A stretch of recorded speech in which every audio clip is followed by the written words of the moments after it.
Two worlds collide, and in the chaos, a new kind of bond is born. What if Yami fell for Naruto? With elements of Tokyo Ghoul. This will be my first time doing Naruto like this, as Naruto will be half demon, half ghoul, slightly insane, and sadistic. Of course this will be a harem fic, though due to the type of Naruto this is only certain women will be able to deal with him. Also, while Naruto won't be all smiles and rainbows, he will show kindness to those he cares about. Everyone will be dressed in their Shippuden clothes unless I say otherwise, and Sasuke is in his black outfit from the Chunin exams. Hello, equals talking. Hello, equals thinking. Hello, equals yelling in rage or surprise. Hello, equals Biju talking, jutsu, demon voice. Disclaimer, I don't own anything you may recognize. Naruto, Yami's favorite ghoul. Chapter 1, Birth of the Demonic Centipede. A loud steady beep echoed throughout the mostly empty hospital room in the village of Konoha. The only people in the room were the third Hokage Hiruzen Sarutobi, and the other person in the room was the body of a young boy that looked about 5 years old but was actually 8. His once blonde hair was dyed crimson with blood, his once lightly tanned skin was now pale and littered with bruises, cuts, and burns, his once bright blue eyes filled with life were now dull and lifeless. He had 3 whisker-like marks on his cheeks, and 3 holes in his stomach. He wore barely anything as his clothes were torn to rags and soaked in his blood. This boy was Naruto Uzumaki, the recently killed Jinchuriki of the Nine-Tailed Fox. Hiruzen could only look at the body in guilt as he blamed himself for what had happened to Naruto. He was the one that told the entire village of Naruto's burden the night he was born. He was the one that expected people who just lost a great deal of loved ones to understand that a child couldn't be the cause of their pain, and he was the one that thought that a few simple laws would be enough to let Naruto try to live a normal life. Hiruzen was also beating himself up for the fact that now he could never tell Naruto the truth. Naruto had asked him plenty of times why people hated him and who his parents were, and he had lied to Naruto every time on both subjects, telling him that he didn't know who Naruto's parents were and that Naruto should forgive the villagers for they just needed time. Hiruzen knew damn well that any normal person wouldn't have put up with half of the shit that Naruto did. Knowing this hurt Hiruzen's heart more, since he knew that Naruto only put up with so much because of him. Just then the door to the room opened and in walked Ayame Ichiraku. Ayame was a 13-year-old young woman with fair skin, long dark brown hair, and large black eyes that were currently bloodshot. She wore a waitress outfit with black low-heeled sandals. The front of her outfit was covered in blood since she was the one to find Naruto and bring him here. Naruto had been coming to her father's ramen stand since he was 4, and even though people called him a demon and a monster, she and her father only ever saw a hungry little boy. Hearing the steady tone from the heart monitor and seeing the lifeless eyes, Ayame knew right away that the little boy that she and her father adored was gone. As that information sat in her mind, she simply walked over to Naruto's body, laid her head on Naruto's chest, and started to loudly cry. Seeing this only made Hiruzen's self-hatred grow as he clenched his fists tightly while looking down in shame. Minato, Kushina, I've failed you in the worst way possible. Hiruzen thought to himself. Limbo. Currently Naruto is sitting on the ground in a large gray void while a woman walked around him and seemed to be sizing him up. The woman was rather tall, standing at 6 feet 3 with pale white skin, bright red eyes, waist-length ink black hair, an hourglass figure, wide hips, thick thighs, long legs, GG-cup breasts, and a fat ass. For clothes she wore a tight black kimono dress with a deep neckline showing a lot of cleavage, a long slit up the right side showing her leg, red runes decorating the back and sleeves, and on her feet were black high heels. So you are my sister's chosen, the child meant to either bring peace or destruction, and yet here you are, killed by the very beings she favors so much, and you're so young at that, said the woman as she stopped in front of Naruto. Her voice was beautiful and seductive but also carried a dark edge to it. Who are you and where am I? Asked Naruto as he looked around. The fact that the woman said he was dead didn't really bother him, as he had come to accept that the villagers would kill him sooner or later. Sure, he was sad to leave his friend Ayame and that nice cat-masked Anbu behind, but what could he do as death has finally claimed him? I am Yami, goddess of darkness and the ruler of hell.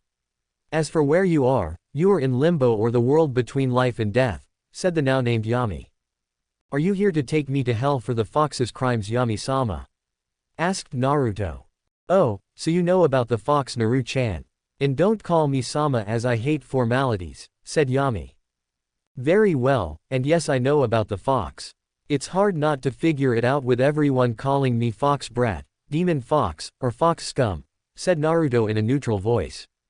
True enough, now on to business. You see Naru-chan, while you may be dead now you won't stay dead. Like I said before, you are my sister's chosen and therefore she won't allow you to die just yet. In truth you've died a couple times before, but Kami-chan always had Shinigami-kun bring you back. The reason that isn't happening now is because I got to you first this time, so we could maybe make a deal, said Yami. What kind of deal? Asked Naruto while being a little upset that Kami is playing with his life. Yami smirked at him, showing she had sharp fang-like teeth. Well, you see, I want you to become my chosen. I'll bring you back to life, but the catch is you'll really be a demon. Though will it really be so bad since everyone already sees you as a demon? Also I'll give you the powers of a race long since gone known as the ghouls, which happens to be my favorite race. The catch with this power is that you'll never be able to eat human food again and will only be able to live off human flesh, and you may slightly go insane, said Yami. Naruto sat there thinking about this offer he was getting from Yami. She was right that everyone already saw him as a demon and a monster, so why not give them what they want? Though he was also wondering what she got out of this. What do you get out of this? You must want something, asked Naruto. Oh, he's smarter than he allows others to see. Yami thought to herself. Like I said, the ghouls were my favorite race. I want you to bring them back to the world, and I'll allow you to do that by giving you the ability to turn others into ghouls and taking multiple wives, said Yami. And how do you expect me to take multiple wives when I'm a demon that eats people? Asked Naruto, as turning people into ghouls was easy, getting people to love him was much, much harder. There are plenty of people in your world that are demons and monsters without my help, so it shouldn't be too hard for you to find love. Now, do we have a deal? Asked Yami as she held her hand out to Naruto. Naruto looked at her hand for a few moments before he reached out and shook her hand. Oh, and I'll be changing your appearance a little and dumping a lot of information into your head, so don't be surprised if you wake up with a headache, said Yami before Naruto disappeared. Good luck, Naru-chan. I can't wait to see how the world reacts to your power, my little centipede. Yami said to herself. Just then two other beings appeared behind Yami. So we are really going to be brought back to life in order to help that boy? Asked the first figure. Yes, you two will help him bring the ghouls back to this world along with whoever he chooses, said Yami. I don't mind, as he was rather cute, plus I'm sure he'll be quite strong and handsome as he grows up, said the second figure. Living world. Ayame was still crying over Naruto's body when it suddenly started to thrash around violently. Ayame jumped back in fear at what was happening, and Hiruzen stood up in fear that the Kyuubi was trying to escape.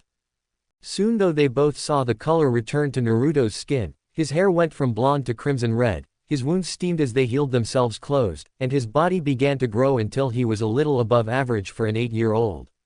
Once the process was done, Naruto stopped thrashing and settled down with the heart monitor giving off regular beats showing that there was now a heartbeat. Hokage-sama, what just happened? Asked Ayame, too afraid to actually believe that Naruto was alive again. I honestly don't know, child, but I intend to find out, said Hiruzen. I can provide you with answers, said Naruto as he sat up with his eyes still closed. As he slowly opened his eyes, Hiruzen and Ayame noticed that they had changed as well, since they were dark purple now with slit pupils. Ayame-chan, go get your dad, as I only want to explain this once tonight since I have a major headache, said Naruto. With that, Ayame went to go get her dad from the waiting room since they had closed down the stand when Ayame found Naruto.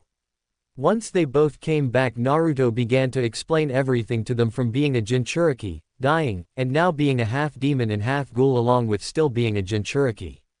At the end of the explanation, Ayame and her father were shocked at all the information that was dumped on them, while Hiruzen looked grim. Naruto, why would you accept such a deal if you were going to be brought back anyway? Asked Hiruzen. Because I had no reason not to accept. If I had allowed myself to be brought back by Shinigami-sama, I would have been brought back weak and just ended up dead again the next time the villagers attack me. It also doesn't help that I don't like the fact that Kami was playing with my life. The first time I died I should have been allowed to rest in peace. Now though not only can Kami no longer play with my life but I also have the power to defend myself and the village gets the demon they always wanted, said Naruto while looking at his hands. While he may look normal, Naruto could feel the power that lay just beneath his skin just waiting to be unleashed. His skin felt tougher, his muscles felt stronger, he could see things much clearer, his sense of smell was off the charts, and he could even hear Ayame's, Hiruzen's, and Kyuki's heartbeats. Then he felt it, a dull ache in his stomach that was gradually getting worse, so this was the hunger that Yami was talking about. It wasn't as bad as he was expecting, but that could be because he had gone hungry plenty of times before. Suddenly Naruto felt arms wrap around him and looked up only to find Ayame hugging him. He took in her scent and it made him hungrier, but he simply ignored it in order to enjoy the warmth he felt coming from her. I don't care about any of that, Naruto-kun, I'm just happy you're alive again. I don't care what you eat or what you are, you're still just Naruto-kun to me, said Ayame as her body started to shake and Naruto felt his shoulder become wet. Naruto frowned at this as he didn't want Ayame crying over him. Hiruzen could only give a small smile at this, sure this would take some getting used to, but at least Naruto was back and his personality hadn't changed too much. Speaking of your new eating habits, Naruto-kun, how are we going to handle that? Asked Hiruzen. I'm sure there are plenty of people in prison that are going to be sentenced to death, so why don't I just eat them, said Naruto. I was already planning that, Naruto, but I can't just have you walk into our prison every time you're hungry, said Hiruzen. Kyuki took a deep breath at this before coming to a decision. If you send me the bodies of dead inmates, I'll prepare them so that they at least appear like human food, said Kyuki. Are you sure about that, Kyuki-san? Doing that kind of work can be very taxing on the human mind, asked Hiruzen. I'm sure, Hokage-sama, said Kyuki. Wait a minute, I can ask you to do that for me, Kyuki. You already don't have as much business as you should simply because you serve me. If you start serving human flesh you won't have a business at all, plus I don't want you and Ayame-chan to deal with the stress of preparing my meals, said Naruto. Nonsense, Naruto, I want to do this as it helps you. You may be a demon and a ghoul now, but you weren't before and only chose to become this because of the humans that pushed you this far. It makes me ashamed to call myself human, so in order to make up for what my race has done to you, the least I can do is make you something to eat, said Kyuki. Naruto, seeing that he couldn't talk Kyuki out of this, just nodded, but as soon as Kyuki and Ayame appeared to be losing that spark of life he constantly saw in them, he would make them stop. Now there's the issue of explaining your new abilities to the council, and don't worry about Ayame and Kyuki's business, Naruto, as I'll be funding them, said Hiruzen. Tell them it's a bloodline since my abilities will be passed down to my children, or tell them the truth, that I have become an actual demon now. I really don't care which you do and I'll go along with whatever you tell them, said Naruto before his stomach roared loudly. Let's get you something to eat before we discuss anything else, said Hiruzen. 8 years later, Hiruzen sat behind his desk looking at the young man in front of him. The young man stood at 5 feet 10 with lightly tanned skin, a lean but muscular frame, and shoulder-length spiky crimson-red hair. For clothes he wore black combat boots, black cargo pants with the image of a red centipede wrapped around the right leg and held up by a silver belt that looked like a centipede, a dark red sleeveless muscle shirt with the image of a snarling hyena on the front, and a white skull with a black centipede going in and out of the mouth and eye sockets on the back, black fingerless gloves, and his face was covered by a white mask with red markings designed to look like a centipede. His right forearm has the image of a centipede wrapped around it, while his left forearm is the image of a hyena head. He also had the standard Anbu tattoo on his upper right arm. This young man is Anbu Captain Centipede, currently Hiruzen's youngest and best Anbu operative. Take off the mask, Naruto, we have some things to discuss, said Hiruzen. The now-known Naruto took off his mask, showing that his smirking face had become more angular over the years as he placed the mask on his left hip. Hiruzen had signed Naruto up for Anbu almost a day after everything had changed, as he knew with Naruto's new abilities and eating habits that he would need the best training possible. What he didn't expect was for Naruto to take to Anbu life like a fish to water, mostly the assassination and interrogation missions. Naruto worked hard and quickly became a captain at age 12, with every mission he's taken being successfully completed. He mostly worked with Anbu Cat and Anbu Snake before they were later joined by Anbu Shark. While being one of the best, Naruto was also one of the most feared due to the fact that he usually made his targets suffer before finally killing them, and he became twice as brutal if you pissed him off. Once while he was leading a mission, a simple extermination mission to take out a camp full of missing nin, a member of his team kept questioning his plans, leadership skills, and his orders. Needless to say, Naruto was pissed. He forced the whole team to watch as he savagely beat the questioning Anbu down and then threatened to eat him if he dared to do so again. He then proceeded to destroy the camp on his own while eating the ones he found had the most flavor. After that, it became an unspoken law that you do not question Centipede, and when he gives you orders you fucking follow the orders. So old man, what's so important that you're calling me by my name rather than my code name? The council giving you crap again? Asked Naruto. Like you wouldn't believe, said Hiruzen with a tired sigh. You know, if you'd just let me eat them it would get rid of some of your problems, suggested Naruto. And create a list of new ones so no you can't eat them. Anyway, I called you here for a mission.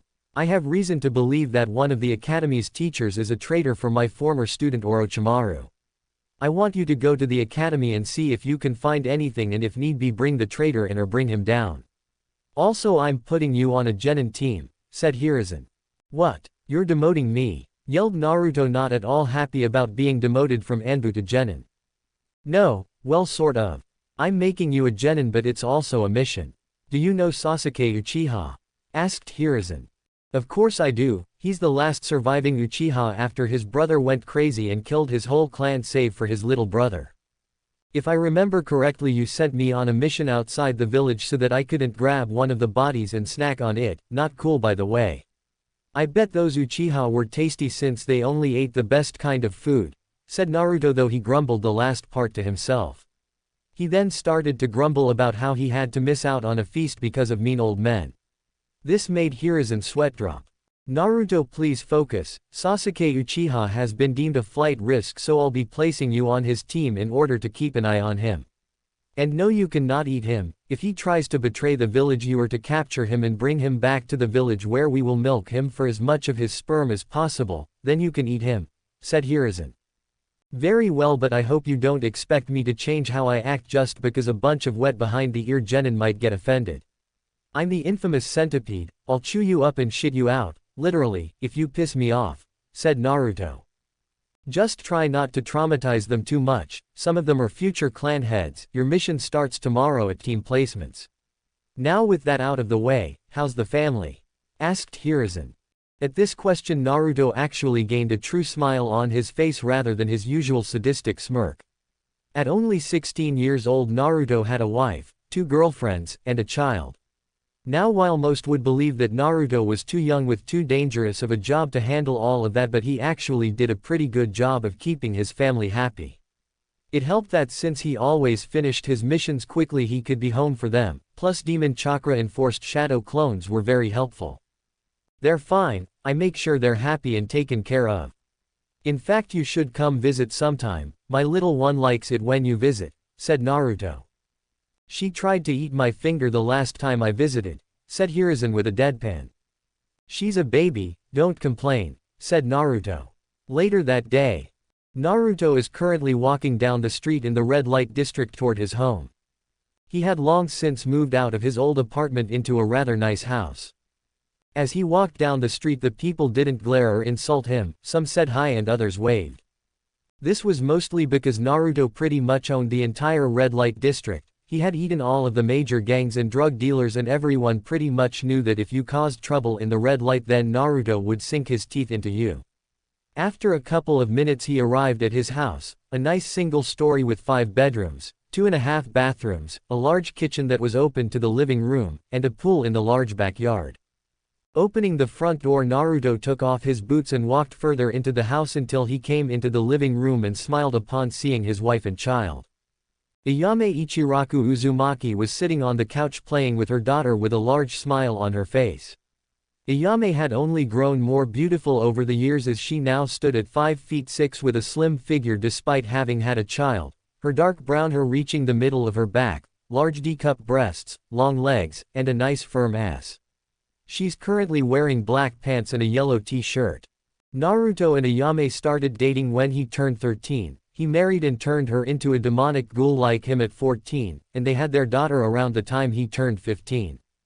They named her Hinami Uzumaki. Hinami looked much like her mother with her fair skin and brown hair, but she had her father's purple eyes. She was currently wearing a yellow dress with a matching bow in her hair. While Tyuki wasn't too happy that his daughter got married and then had a baby while still very young, once he saw how happy she was with Naruto, he quickly got over it. "Hey Ayame-chan, Hinami-chan, I'm home," said Naruto. Upon hearing Naruto's voice, Ayame and Hinami turned to look at him. "Papa," squealed Hinami as she raised her hands to her father with a large smile on her face. Ayame simply smiled lovingly at her husband as she held the physical manifestation of their love. Naruto crouched down and held his arms out. Seeing this, Hinami wiggled out of her mother's hold and onto her feet before she started to waddle over to Naruto. Naruto smiled as his daughter walked to him in a way that showed she was still getting used to walking. He scooped her up in his arms when she made it to him and started kissing her cheeks, which caused her to giggle. "Welcome home, honey," said Ayame as she kissed him on the lips. Just then another woman came out of one of the back rooms. She was rather short, standing at just 5 feet 2 with fair skin, black eyes, long crimson red hair that was down her back and done in a way that made it look like horns, a nice bubble butt, and perky D-cup breasts. She was currently wearing simple black pants, a cream-colored shirt, bandages loosely wrapped around her neck, and a Konoha headband on her forehead. This woman is Amayuri Ringo, newest member of Konoha as Anbu Shark, and Naruto's girlfriend. Naruto had found Amayuri while out of the village on a mission when he was 14. She was heavily injured after being betrayed by her apprentice and having her Kiba blade stolen. Naruto thought about simply eating her at first, but had to admit to himself that he thought she was beautiful, so he patched her up as much as he could before taking her back to the village for them to finish up. Once he got her back to the village and checked out by professionals, they told him she had some kind of disease that was killing her and they couldn't even begin to think of a way to cure it. When she was well enough to move on her own, she thanked Naruto for saving her and then tried to leave in order to get her swords back. Naruto tried to stop her by saying she wasn't well enough to leave, but she was stubborn and challenged him to a fight. If she won, he'd let her go, but if he won, she'd stay and rest a bit more. The fight between them was intense and really made Naruto work. In the end he won, but was impressed with how good she was even with a deadly disease and not being fully healed. After the fight, Amayuri asked him about the abilities he used during their fight. He told her what he was, and instead of being sickened or fearful, she actually found it hot. Over the time she spent recovering in Konoha, she and Naruto grew close. He had even convinced her to join Konoha, but only on the condition that they let her go back and finish the rebellion in Kiri. Hiruzen had agreed to this, but she had to stay with Naruto. Amayuri was perfectly fine with that as she found Naruto's sadistic side very. Amayuri was actually the one to ask him on a date. He explained that he was going to have more than one woman in his life, and he was surprised to find out that she really didn't care about that. During their dating period, her disease caught up with her and she was on the verge of death. It was then that Naruto told her that he could turn others into demonic ghouls like him. She quickly demanded that he turn her, because if she was going to die, then she wanted to die in battle, not because of some shitty disease. After being turned, Naruto helped her train in her new abilities. At the end of their training, Amayuri was, if even possible, even more dangerous than she was before. She had even helped him take over the red light as training to control her hunger. She also liked it when her prey ran from her. "Hey Na-kun, how your meeting with the old fart go?" asked Amayuri. "Fine, he gave me a mission that involves me becoming a genin, so I'm not too happy about that," said Naruto while Amayuri snickered at him. "What are you doing here anyway? I thought you'd still be in Kiri helping out with the rebellion." "Not that I'm not happy to see you," asked Naruto. "I actually came back for some backup and was going to ask you and Anko to come with me, but with your new mission and all, I guess I'll just ask Anko. Plus the leader of the rebellion sent me back to rest a bit due to all my hard work and the fact that some of her soldiers were getting sick of watching me eat," said Amayuri. Anko Mitarashi was Naruto's second girlfriend and the only other person he had turned into a demonic ghoul besides Ayame and Amayuri. More on her later. "Well, I'm sure you'll find Anko-chan at the T&I building torturing some poor bastard. You know how much she loves her job," said Naruto. "I'm resting right now, but I'm sure I can ask her when she comes home tonight. Until then I'll spend time with my man. my sister, and my cute little niece, said Amayuri as she kissed Naruto's cheek. Even though she wasn't married to Naruto, she still considered Anko and Ayame her sisters and little Hinami her niece. With that, the night went on with Naruto spending time with his family. Later Anko would come home and join in their fun. After having fun and then eating dinner, it was time for bed. Later that night, knock, knock, the sound of someone knocking on his door awoke Naruto from his sleep, and he was already annoyed. For one, whoever was knocking on the door awoke him from a great dream, and two, the sound could have woken Hinami. It was almost impossible to get her to go back to sleep once she woke up. Knock, knock, knock, the sound of knocking continued, and Naruto found himself with a problem. He needed to answer the door, but his ladies had him pinned down. Ayame was sleeping on his right, Amayuri was on his left, and Anko was on top of him. Hinami was in her crib next to the bed. Naruto carefully got his arms out of Ayame's and Amayuri's grip before slowly moving Anko off of him, then stood up, showing that he only wore a pair of black pajama pants. He then looked down at his girls. Ayame wore a simple white nightgown, Amayuri only wore of dark blue lace panties, and Anko was completely naked. He would have stood there and enjoyed the sight them like this a bit longer, but he didn't want the knocking to wake Hinami. Walking to and opening the door, Naruto found a female cat masked Anbu waiting for him. Cat, what the hell? You have a key to my place, so why didn't you just come in and wake me up? You could have woken Hinami, asked Naruto. The last time I did that I walked in on you and Anko being intimate. I'm not doing that again. Anyway, Captain, Hokage-sama sent me to tell you that your mission has been moved up. The traitor has made his move and has stolen the forbidden scroll of seals, said Cat. Are you fucking kidding me? I'm out of Anbu for barely a day and you lot let something like that get stolen. Once I get the scroll back, I'm quadrupling training for everyone, said Naruto while Cat paled behind her mask. Naruto's training was brutal and everyone in Anbu knew he designed it just to hear their screams of pain.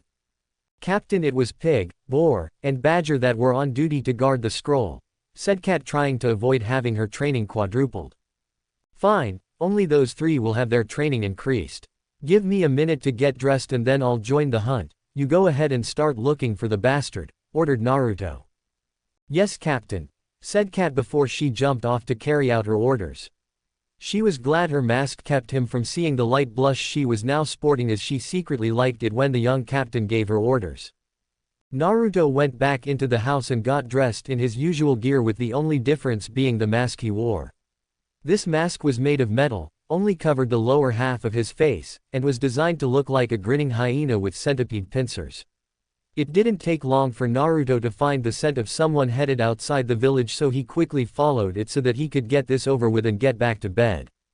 In the forest, a man of average height with fair skin, shoulder-length white hair, and black eyes, wearing Konoha's standard Chunin attire with his Konoha headband worn like a bandana, was currently running through the forest trying to leave the village.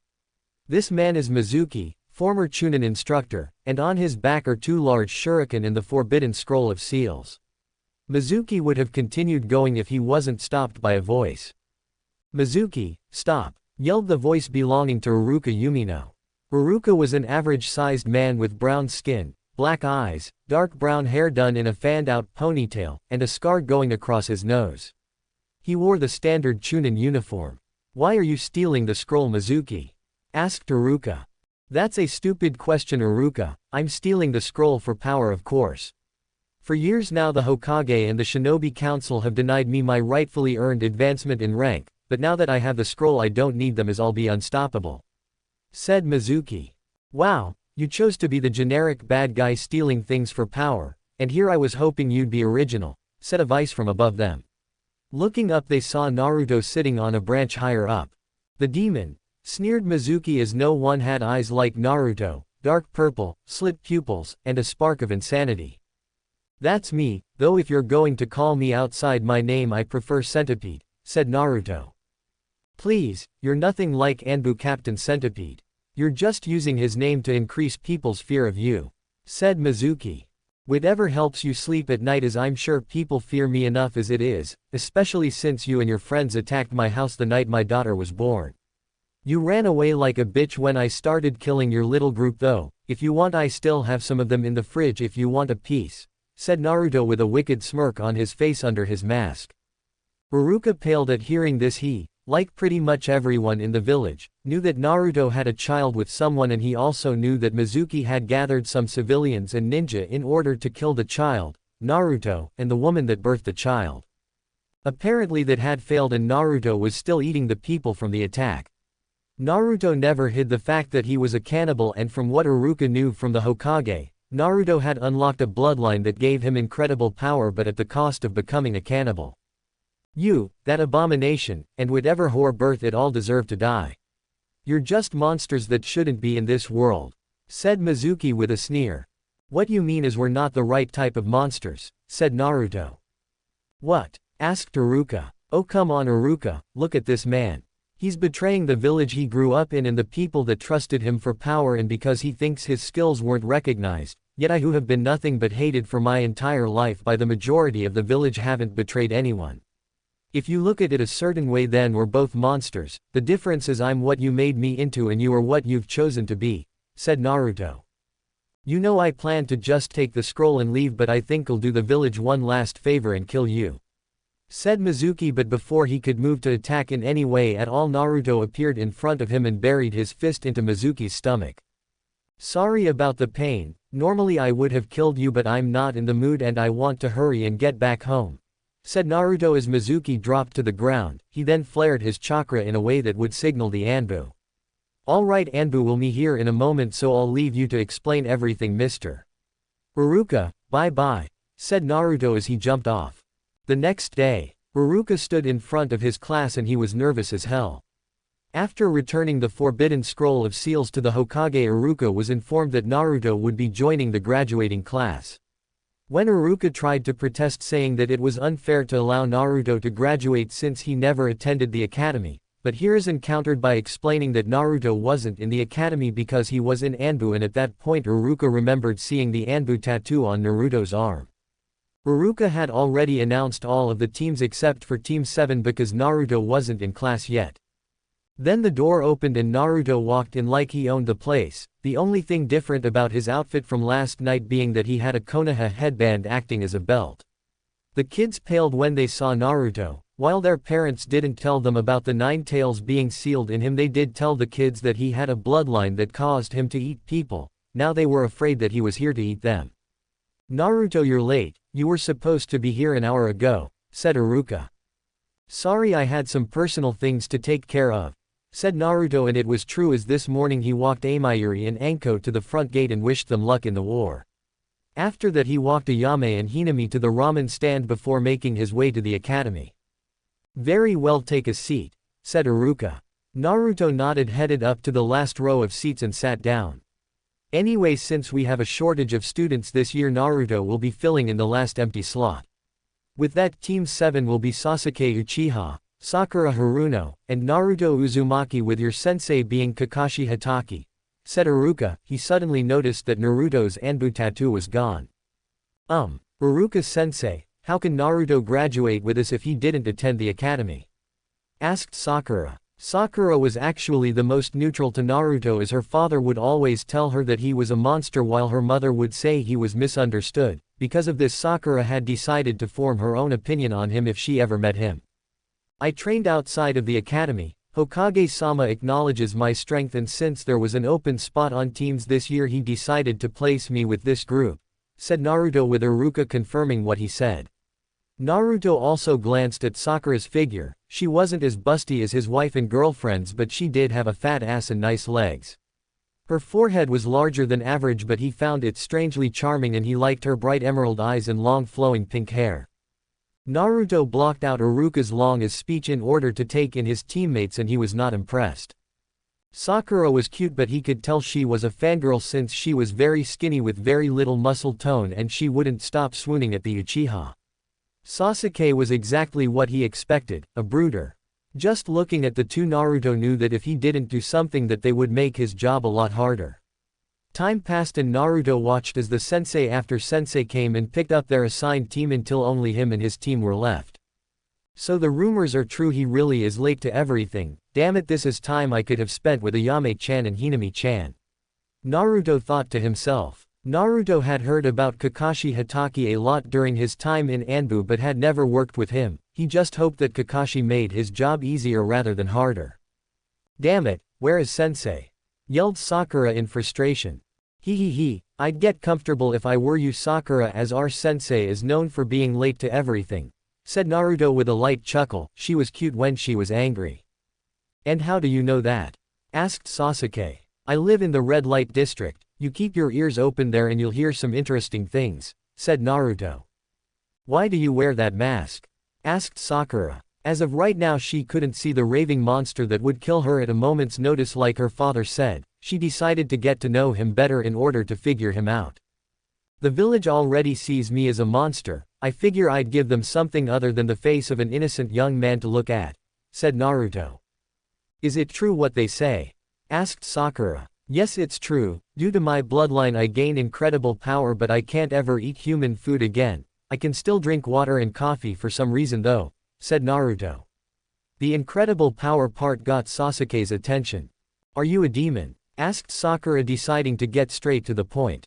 You know, I'm starting to really like you, you're not afraid to speak your mind and I find that, said Naruto, causing Sakura to blush deeply at that. To answer your question, yes, I am a demon, just not the one people think I am, said Naruto. What did you mean by incredible power? Asked Sasuke. You'll find out in time, said Naruto, not wanting to give away all of his secrets. 3 hours later, Sakura was pacing around the classroom in frustration at her sensei being so late. Sasuke was still brooding in his seat, and Naruto looked to have fallen asleep with his hands behind his head and his feet up. In reality though, Naruto wasn't sleeping and was watching Sakura's ass. He really liked her ass. God damn it, where is he? Yelled Sakura. At that point the door opened and showed a rather tall man with gravity-defying gray hair, fair skin, and a single black eye. He wore the standard Jonin outfit, a dark blue mask that covered the lower half of his face, and he wore his headband in a way that covered his left eye. This man is Kakashi Hatake, sensei of Team 7. Team 7? Asked Kakashi, knowing full well that this was his team. My first impression of you is that I hate you all. Meet me up on the roof in 5 minutes, said Kakashi before he disappeared in a puff of smoke. Naruto got up and went out the door with Sasuke right behind him and Sakura bringing up the rear. Once they made it to the roof they sat down in front of Kakashi with Sakura in the middle, Sasuke to her right, and Naruto to her left. Alright, let's start off with introductions, said Kakashi. Why don't you go first, sensei, to show us how it's done, said Sakura. Alright, but pay attention. My name is Kakashi Hatake. My likes, my dislikes. I have lots of hobbies, and as for my dreams, well, I haven't really thought about it, said Kakashi. All we learned was his name, thought Sakura and Sasuke at the same time. Naruto already knew all he needed about Kakashi, so he didn't care about the introduction. Now then, it's your turn, so why don't you go first, Pinky, said Kakashi. Sakura gave Kakashi a glare for the nickname before she started her introduction. My name is Sakura Haruno. My likes are looks at Sasuke and giggles. I mean, who I like is does the same thing. My dislikes are Ino Pig and those that make fun of me. My hobbies are looks at Sasuke and giggles in a creepy way, and my dream for the future is looks at Sasuke and squeals loudly. Everyone looked at Sakura strangely for that introduction, and Sasuke even scooted away a bit. Oh, that's just great, a fangirl, thought Kakashi. Note to self, never be alone with her, thought Sasuke. Yelp, definitely need to do something about her being a fangirl, thought Naruto. Moving on, you're up, princess, said Kakashi. Sasuke simply grunted at the nickname before giving his introduction. My name is Sasuke Uchiha. I don't really like anything, I hate a lot of things, and I don't have any hobbies. I don't have a dream but an ambition. I'm going to kill a certain someone and restore my clan, said Sasuke. I see Hokage-sama was right to worry about him, though I should be able to help him, thought Kakashi. Sasuke-kun is so cool, thought Sakura. Yeah, I'm going to have to take him down sooner or later. I don't think I'll eat him though, as the last emo I ate didn't taste too good, thought Naruto. Alright, and last but not least, you're up, Red, said Kakashi. Naruto, not caring about the nickname, simply shrugged and started his introduction. My name is Naruto Uzumaki. I like spending time with my family, training, centipedes, hyenas, and pretty girls. My dislikes are those that try to harm my family to get to me, those that try to control me, rapists, and those that can't tell the difference between a fox and a centipede. My hobbies include training and taking care of my family. My dream for the future is to simply find more women that can love me for me and rebuild my clan, said Naruto. Wait, you have a clan? Asked Sasuke. What do you mean find more women? Asked Sakura while thinking he's a pervert. Wow, I'm actually surprised you two don't know. Anyway, yes, I have a clan. I'm actually the last known Uzumaki, and since I'm from a clan and have a bloodline, I'm part of the CRA, which means I need to take multiple wives in order to rebuild my clan and spread my bloodline. I already have one wife, 2 girlfriends, and a child. Sasuke, you should read up on the CRA, since as soon as you awaken your bloodline you'll be put in it as well, said Naruto. They can't do that, yelled Sasuke. He didn't want women and children weighing him down while he tried to kill his brother, they would simply be in the way. They can and they will.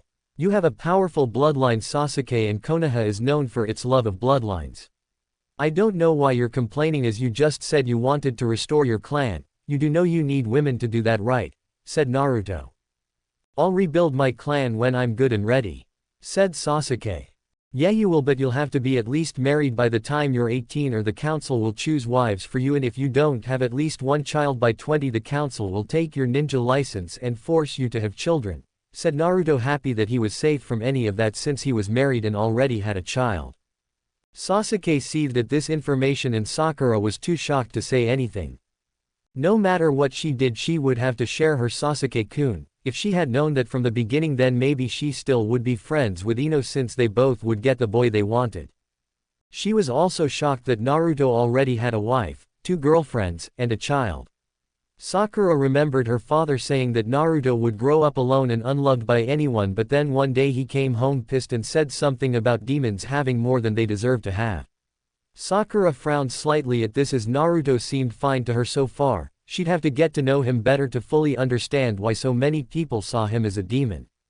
I'm surprised the council would want a bloodline like yours to spread, said Kakashi without looking up from his book. Naruto grinned widely under his mask before he replied. The civilian council doesn't, but since it was a matter concerning a clan and a bloodline they had no say in the matter. For the shinobi council only the Hyuga clan head didn't want my bloodline to spread. The other clan heads decided that the positives of my bloodline outweighed the negatives, said Naruto. I see. Well, in any case you all are not official genin yet. The academy was just to see who had what it takes to take the real genin test, so be at training ground 7 tomorrow at 7 a.m., and don't eat breakfast since you'll just throw up, said Kakashi before he disappeared in a puff of smoke. Sakura was shocked at this information. Sasuke was mad but was sure he'd pass the real test as well, and Naruto simply shrugged and stood up. Well, I'm going to head home to spend time with my family. I suggest being at the training ground 7 at 10 a.m. since he was late today he'll most likely be late tomorrow, and make sure to eat breakfast. It's never good to go into battle on an empty stomach, said Naruto as he started to walk off. HN, said Sasuke as he too started to walk off. Sasuke-kun, you wanna go out on a date? Asked Sakura. No, said Sasuke without even turning back to look at her. Sakura looked down in sadness before following her teammates. Well everyone, that's chapter 1 of my new story. I hope you enjoyed it. The process Naruto uses to turn others into demonic ghouls will be explained later. Harem. Ayame, Anko, Amayuri, Tsunami, Fubuki, Guren, Karen, Kin, Tamari, Tayuya, Yugao, Sakura, Fuka, Kodoheim, Yami, Yakumo, Karui, Shien, Fem Kurama, Fem Shukaku, Rise, Ito, maybe more later. The harem members were picked because I feel they would be good for this Naruto. Bad girls because they'll embrace the fact that Naruto is sadistic and brutal to his enemies, nice girls in order to remind Naruto of his kind side, and strong-willed girls to keep him in line when he gets out of control or does something stupid. Well, that's it for now everyone. Remember to follow, and review, and as always listen for When the Dragon Roars. Chapter 2, The Centipede's Wave Part 1. Three-Headed Dragon here bringing you Chapter 2. I would like to thank everyone for their support of this story, and I'm so glad so many of you like it. Now I would like to say that Ino, Kuretsuchi, and Hana have been the most requested girls for me to add to the harem, and I'm starting to consider them, you'll know for sure by chapter 3. And to the guest that suggested Yugao, she's already in the harem. Disclaimer: I don't own anything you might recognize. Chapter 2, The Centipede's Wave Part 1. The next day, Naruto walked into Training Ground 7 at 9:30 a.m. and the first thing he saw was Sasuke and Sakura, and from what he could tell they had been here for a while. Naruto shook his head at this, as it was clear they didn't listen to him. Oh well, they were fresh genin, and of course they thought they knew more than someone they never saw in the academy. If they were tired from being here too early, then most likely they didn't eat either. He would give them some of the food he has sealed on him, but he didn't think they'd like it. Why are you so late, Naruto? Asked Sakura. I'm not late. I told both of you that Kakashi-sensei is always late, so I came closer to the time he would really be here. Both of you were really early, said Naruto as he sat down under a tree. Sakura wanted to be mad, but she was too tired and she had to admit he had a point. She had researched her sensei yesterday when she got home and found out that Naruto was right about him always being late. The only reason she came early was to hopefully get some alone time with her Sasuke-kun, but he ignored her the whole time. 30 minutes passed and then Kakashi finally appeared in a swirl of leaves. Good morning everyone, said Kakashi. He was met with silence as Naruto was just relaxing. Sakura was too tired to say anything, and Sasuke was very annoyed. Well, the test is simply, all you have to do is get these bells from me before the timer goes off. Anyone who doesn't have a bell by the time the timer goes off will fail and be sent back to the academy, said Kakashi as he took out 2 bells and a timer. But Kakashi-sensei, there are only 2 bells, said Sakura. That is correct, because no matter what, one of you will be going back to the academy, said Kakashi as he walked over to one of the stumps and sat down the timer. You can use any weapon you want along with any jutsu you know. You'll have to come at me with the intent to kill if you want to get a bell.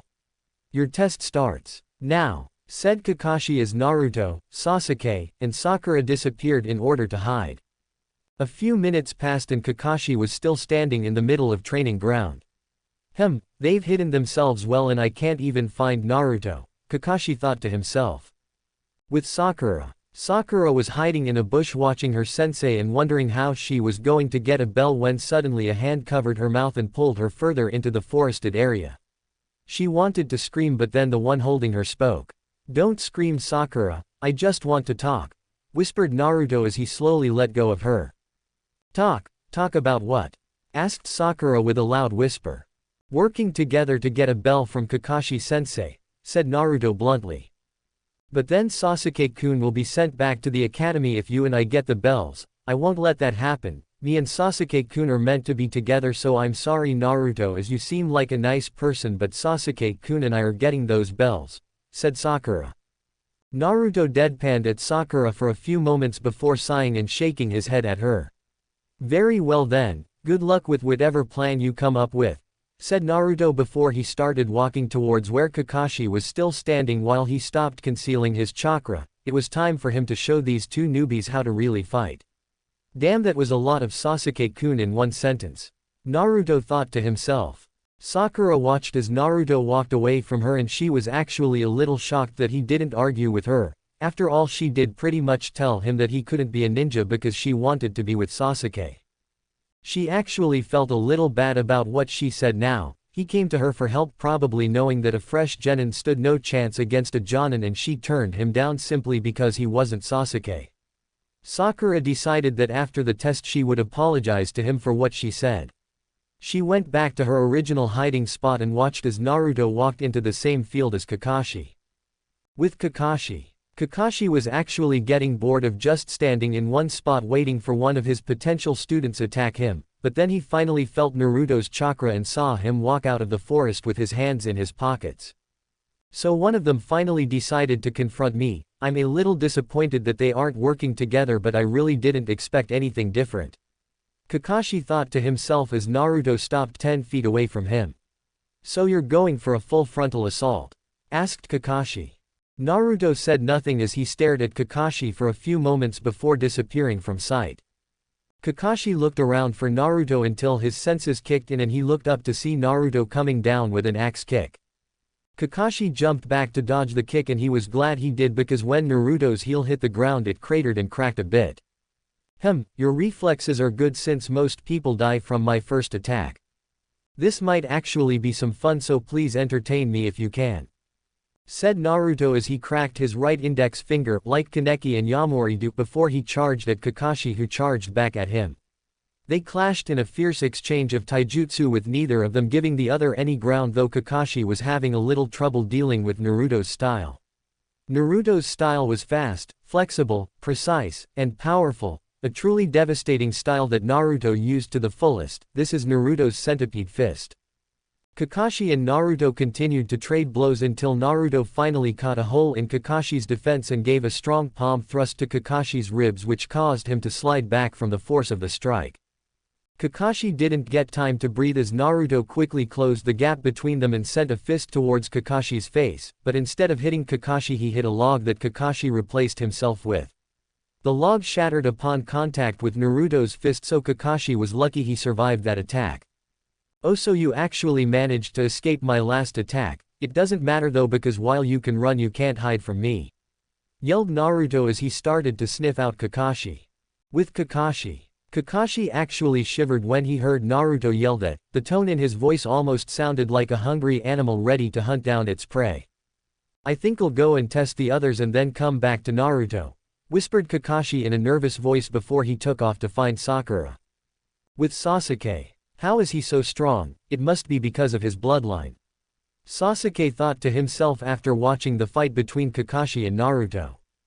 With Sakura. "Wow, Naruto is actually pretty strong," Sakura said to herself. "Damn it, I should have just teamed up with Naruto in order to get my bell, and then I'm sure Sasuke-kun would have gotten a bell on his own," said inner Sakura. "Hey Sakura," a voice whispered behind Sakura. Thinking it was Naruto again, Sakura turned around only to see Kakashi with his hands in the ram's seal. She then saw a bunch of leaves swirl around her before she blinked a couple of times and found herself alone once again.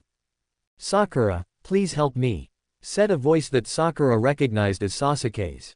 Turning to the voice, Sakura paled when she saw Sasuke leaning against a tree with multiple shuriken and kunai in his back, arms, and legs. "Please help me Sakura, please," begged Sasuke. Seeing this, Sakura did the only thing she could do. "Ah!" screamed Sakura before she fainted. Once Sakura had fainted, Sasuke faded away with Kakashi taking his place. Maybe I should have used an E-ranked genjutsu instead of a D-ranked one," said Kakashi with a sweat drop. He then substituted with a log that was quickly shattered by Naruto's fist. "Damn it Kakashi-sensei, stop running from me," yelled Naruto. "I'm sorry, did you say something?" yelled Kakashi from a long distance away. "The fact that you answered me means you heard me," Naruto yelled back. This time he was answered by silence. Looking down, Naruto placed his hand on Sakura's shoulder before he surged his chakra through her in order to wake her up. "You okay Sakura?" asked Naruto. "Yeah thanks," said Sakura with a light blush on her face. "No problem, now if you'll excuse me there is a test to finish," said Naruto as he ran off to find Kakashi with Sakura following him. When they finally found Kakashi, he was standing over Sasuke, who was buried up to his neck. Sakura almost panicked until Naruto calmed her by telling her Sasuke was just buried.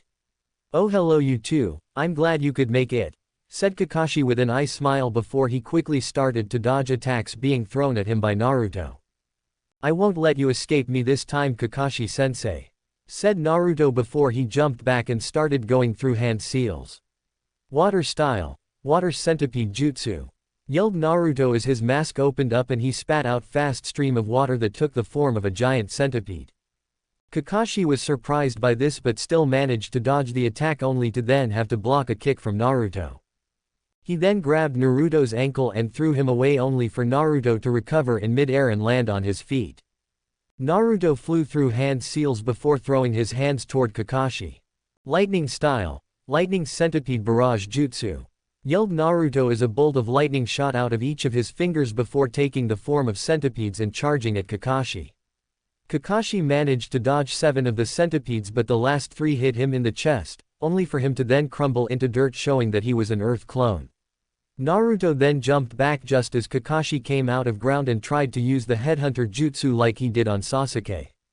With Sasuke and Sakura, both genin hopefuls were watching in shocked silence as they watched Naruto fight Kakashi. Sakura was actually a bit ashamed of herself since she seemed to be the weakest member on the team. Sasuke proved to be the strongest during the academy and Naruto was showing that he was pretty strong despite not going to the academy. Meanwhile she was taken out by a simple genjutsu and not even a high-ranked one at that. Sasuke on the other hand was seething on the inside. He wanted to know what made Naruto so strong, but from what he was seeing Naruto was only doing things that a normal ninja could do, so there was no bloodline at work as far as he could tell. He needed this power, so he decided he would study Naruto's moves from afar and try to learn from them. With Naruto and Kakashi, Naruto had a bloodthirsty grin under his mask as he was really starting to enjoy this fight. Anyone in Anbu would tell you that when Naruto starts to enjoy a fight that it was not good for Naruto's opponent. Naruto then created 3 sealess shadow clones and all 4 of them started going through hand seals. Shadow clones, where the hell did he learn that? Thought Kakashi in surprise. Kakashi knew Naruto was a Jinchuriki, so he wasn't surprised that Naruto had the chakra to do it, he was surprised he knew how to do it. Fire style, burning centipede jutsu. Yell Naruto clone number 1 as his mask opened and allowed him to spit out a giant centipede made of fire. Wind style, great breakthrough. Yell Naruto clone number 2 as his mask opened and he blew out a strong gust of wind. The 2 jutsus combined together and formed an even bigger and stronger centipede that rushed towards Kakashi. Fire and wind combination, infernal centipede jutsu. Yelled clone 1 and 2 at the same time. Water style, hyena pack charge. Yelled Naruto as his mask opened and he spit out a torrent of water that turned into 4 large hyenas. Lightning style, electromagnetic murder. Yelled Naruto clone number 3 as wave of electricity came from his hands and supercharged the hyenas that then took off charging at Kakashi. Lightning and water combination, hydroelectric hyena frenzy. Yelled Naruto and the clone at the same time. He can use 4 different elements. Kakashi yelled in shock as no genin should be able to do that. He quickly ran through hand seals and used earth style, mud wall in order to block the fire jutsu, and then he started to dodge the hyenas. After a while Kakashi was finally able to take a breath as the jutsu had stopped chasing him. Those were some pretty dangerous jutsus, Naruto, said Kakashi as he was seriously thinking that he might need to lift up his headband. Thank you, but now that we're warmed up let's get started for real, said Naruto as Kakashi noticed that Naruto's right eye had changed. The white of his eye turned black with red veins going across the eye and into the skin around his eye, and his iris turned blood red. Kakashi wasn't the only one to notice as Sasuke and Sakura noticed too. Is that the bloodline he was talking about? What does it do? Sasuke asked himself in thought. So that's his bloodline, it looks kind of scary yet beautiful at the same time. Sakura thought to herself. Naruto cracked his right index finger and was about to charge at Kakashi but was stopped by the sound of the timer going off. Naruto's eye returned to normal and he took a relaxed stance with his arms crossed over his chest. Oh, thank Kami, it's over, thought Kakashi in relief. Moments later the 3 genin hopefuls were sitting in front of 3 wooden posts while Kakashi stood in front of them. Well, you guys did your best but in the end you didn't manage to get the bells, said Kakashi. Are you sure about that? Asked Naruto as he held up the 2 bells, surprising everyone else. But when? Asked Kakashi. I got these during our first taijutsu exchange, we were moving so fast that you didn't notice me snatch the bells, said Naruto. Well, that's impressive, but now that you have both bells what are you going to do with them? Asked Kakashi. That's simple, I'm going to give them to Sasuke and Sakura. They've been through the entire academy while I simply showed up, so I feel they deserve to be ninja, said Naruto as he threw a bell to both Sakura and Sasuke. Sasuke had no problem taking the bell as he deserved to be a ninja more than anyone, but Sakura hesitated in taking her bell. In her head she went over everything that had happened during the test. She was ashamed to say that she hadn't done anything at all, and while Naruto had never been in the academy he did better than even Sasuke. I can't take this, Naruto.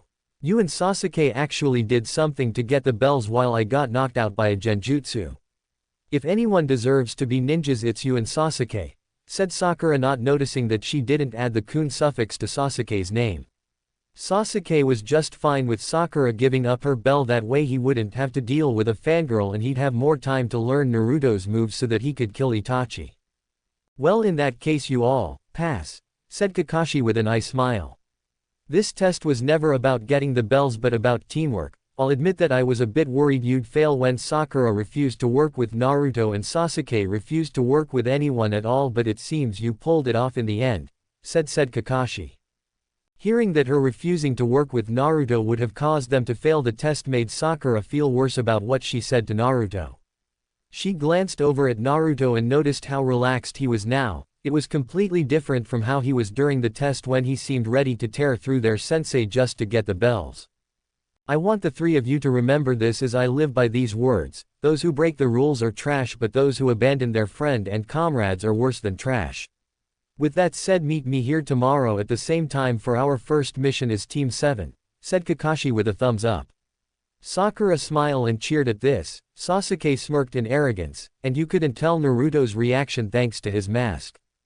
With that done, Kakashi disappeared in a puff of smoke. Sasuke started walking towards the Uchiha compound. Naruto started walking towards Ichiraku's ramen to see his family, and Sakura stood there in the middle while trying to decide whether to go and follow Sasuke or to go after Naruto.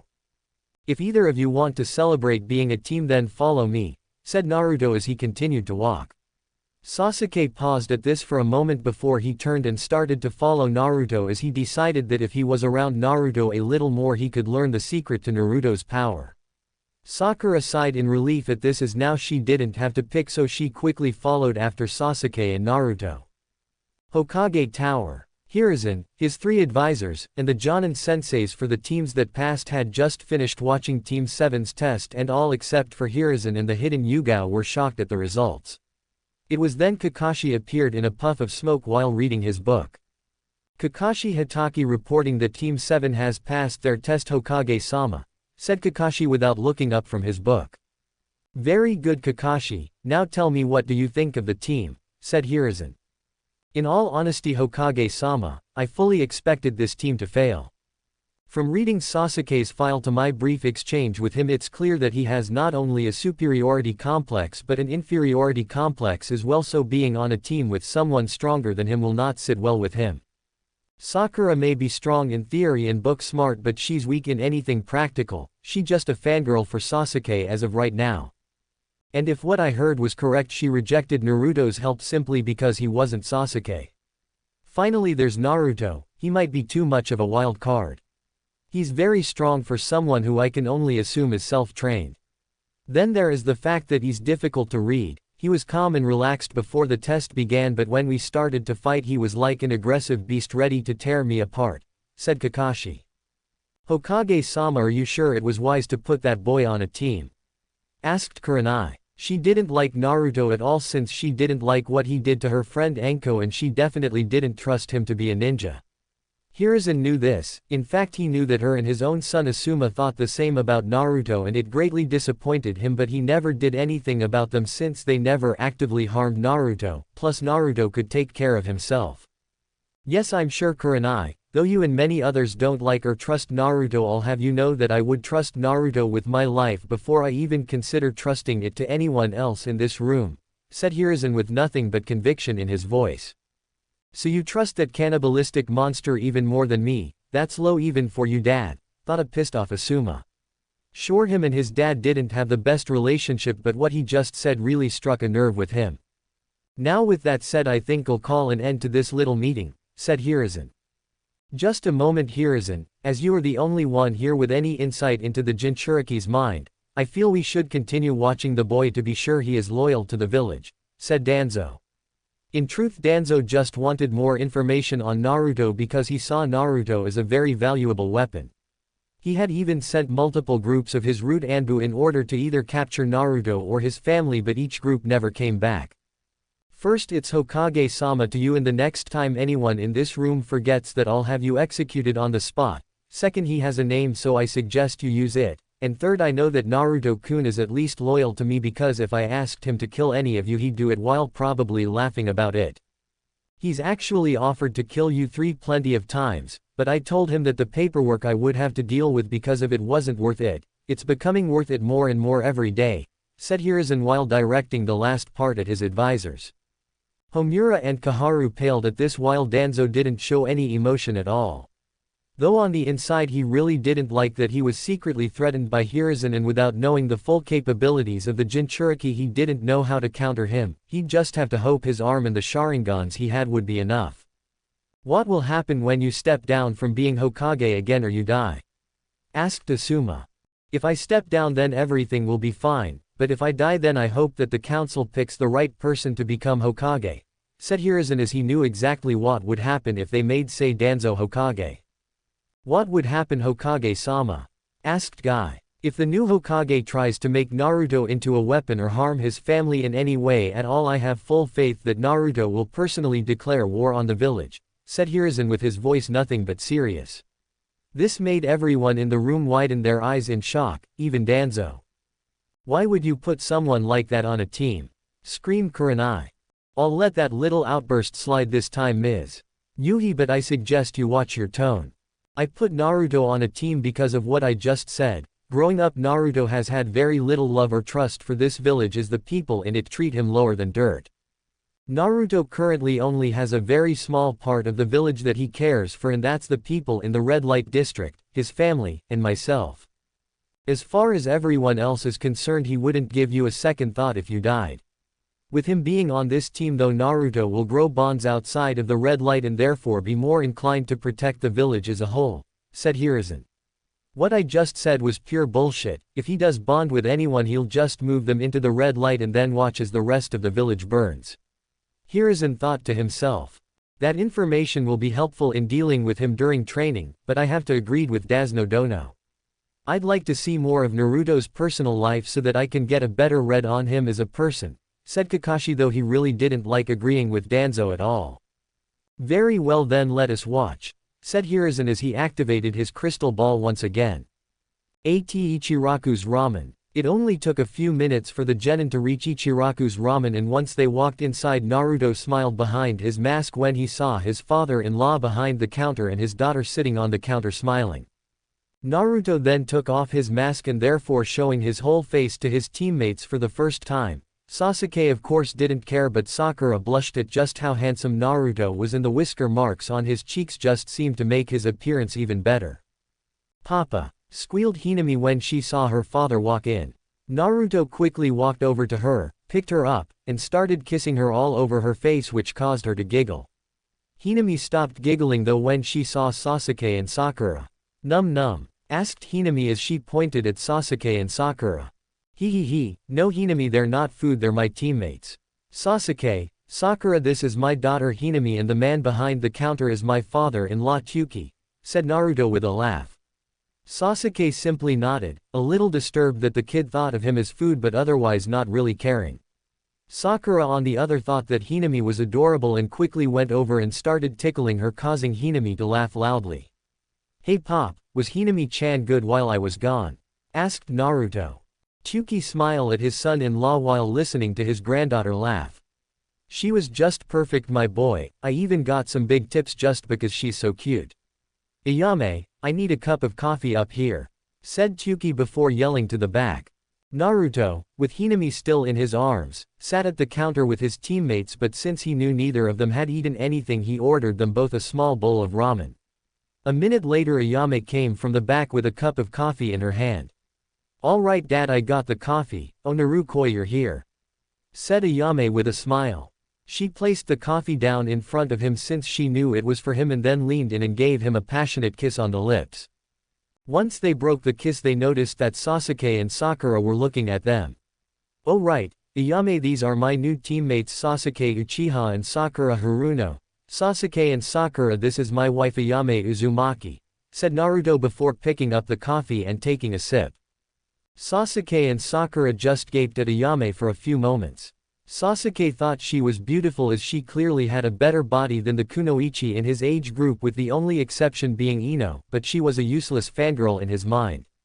To Sasuke, Ayame was beautiful, but since she was a civilian and therefore weak, she wouldn't be able to give him strong children after he had killed Itachi. Sakura though was jealous of Ayame's figure and her breasts. Sakura really wanted to know what Ayame did in order to get a figure like that. Ayame-san, I just have to know, how did you get your figure when you've already had a kid? Asked Sakura. Oh well, I don't really do anything special, I eat 3 meals a day and I train with Narukoi, said Ayame. Wait, you train? Asked Sasuke, now very interested. Yelp, I sure do. My husband and my soon-to-be sister wives are all strong ninjas, so I need to be strong in order to protect my family while they're away, said Ayame. Naruto smiled at Ayame as she always worked very hard when she trained with either himself, Anko, or Amayuri. Before they could continue talking, some big muscular guy walked in and was about to order from Chuki before he saw Naruto and Hinami. His face became that of disgust before he started saying all kinds of terrible things about how they should just die, how no one loved them, and that they were just freaks that didn't deserve to exist. He then took it further by making death threats to Naruto and even saying he'd tie Naruto down and force him to watch as he raped Hinami until she died from it. Hinami didn't understand what was going on, but the man was scaring her, so she started to cry. The moment a tear left Hinami's eye, Naruto and Ayame were pissed. Naruto was about to act, but Ayame moved quicker as she quickly appeared in front of the man, grabbed him by his neck, and lifted him off the ground with one hand. Other than the great amount of strength that Ayame was showing, Sasuke and Sakura also saw that both her eyes had changed to match what they saw Naruto's right eye change to during the test. You will not speak to my husband and my daughter like that again, and you will never step foot in here again. If I ever catch you here again or anywhere near my family, I'll tear out your heart and feed it to my child. Threatened Ayame as her grip on his throat tightened. Her voice was so dark and demented that the man actually pissed himself in fear. Once the man started to turn blue from lack of air, Ayame let go of him but then quickly performed a spin kick to his stomach and launched him out of the stand. HN, worthless piece of shit. Ayame said to herself as her voice returned to normal, but her Kakugan remained activated. Everyone currently in the stand was from the red light district, so were used to seeing Ayame like this and didn't react, though they wanted to slit the man's throat for what he said about Naruto and little Hinami. Naruto and his family had made their area of the village safe for their own families, so of course they were loyal to Naruto. Sasuke and Sakura on the other hand were shocked. Ayame was just a civilian and that guy was about twice her weight and taller than her, yet she treated him like he was nothing. She has the same bloodline as that loser Naruto. As a civilian it gave her that much strength and speed, then what has it done for Naruto? I need to keep an eye on them and figure out how to make that power mine. Once I do, I'll kill Itachi and then this Ayame with birth a new breed of powerful Uchiha. Sasuke thought to himself, not at all caring that Ayame was already married. He felt that she would leave Naruto and any other family she had simply because he was an Uchiha. She's so powerful and she's beautiful on top of that. She said she trains with Naruto, maybe I should ask him to help train me. Sakura thought to herself. Yeah, and while we're training we can get to know him better and see if he's boyfriend material, said inner Sakura. But what about Sasuke? Asked Sakura, still not noticing the lack of a suffix.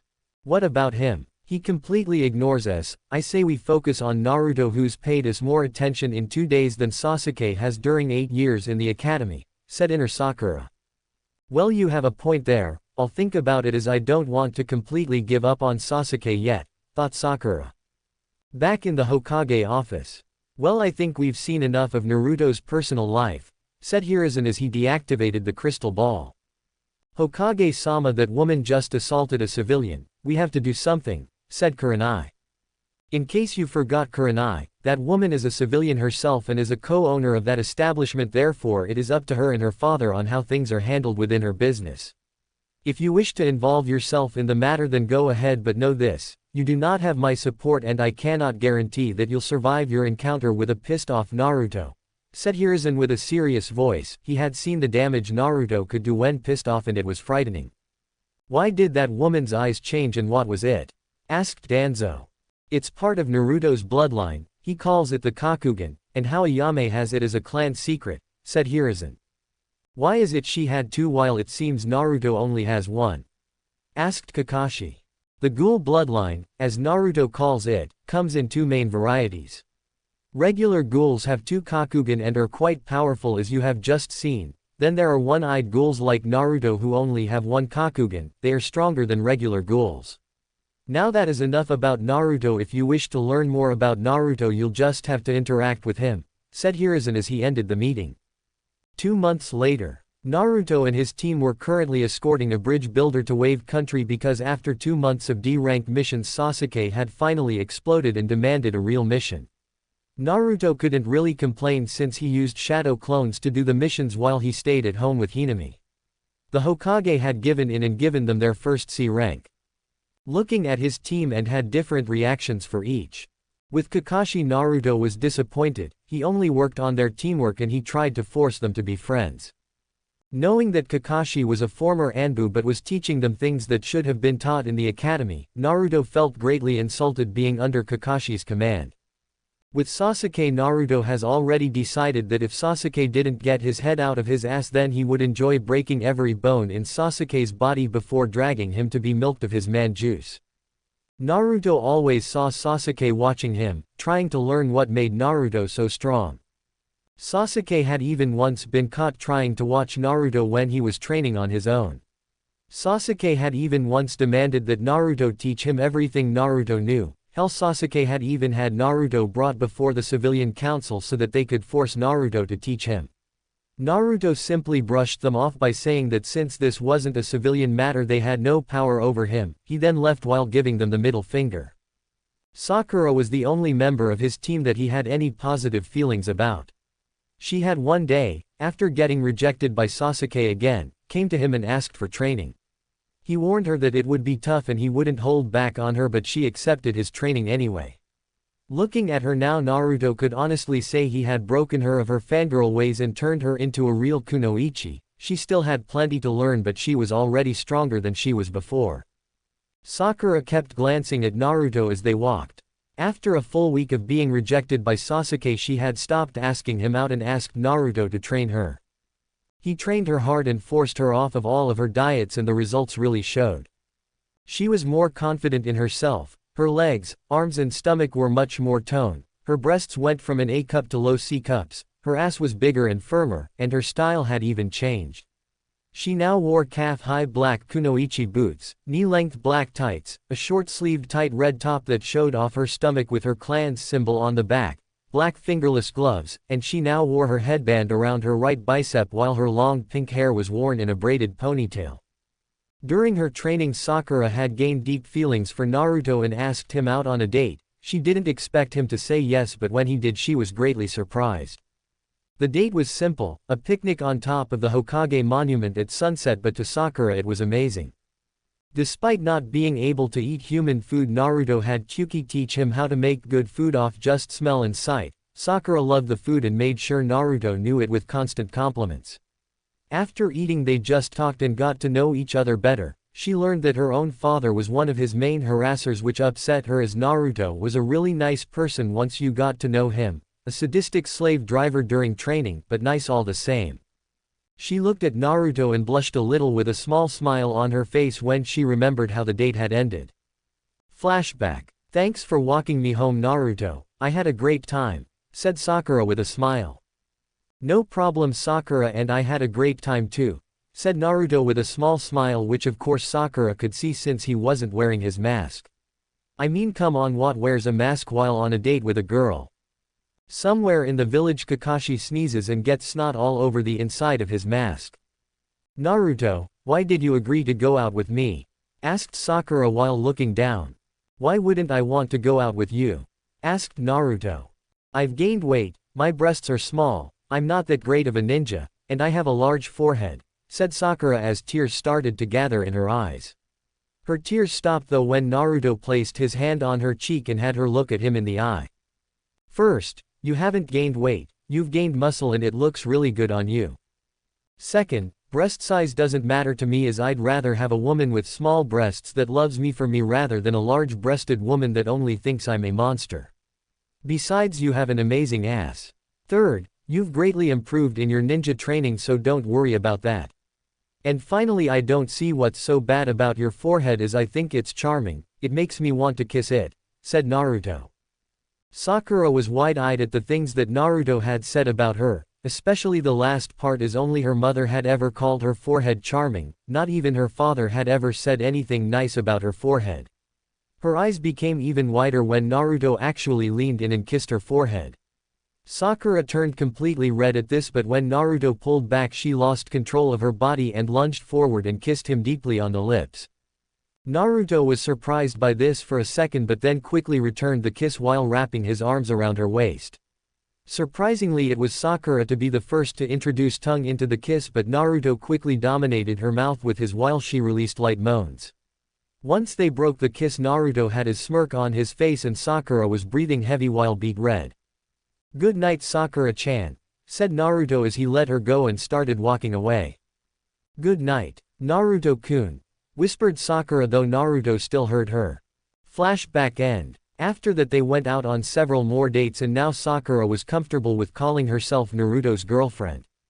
She had learned even more about him from her time with him, but she held no delusions that she knew everything about him, but she trusted that he'd tell her when he was ready. The only thing she didn't like about their relationship was that she could only be affectionate with him in the red light district so that her father didn't find out. She didn't know what her father would do if he found out she was dating the one person he hated most.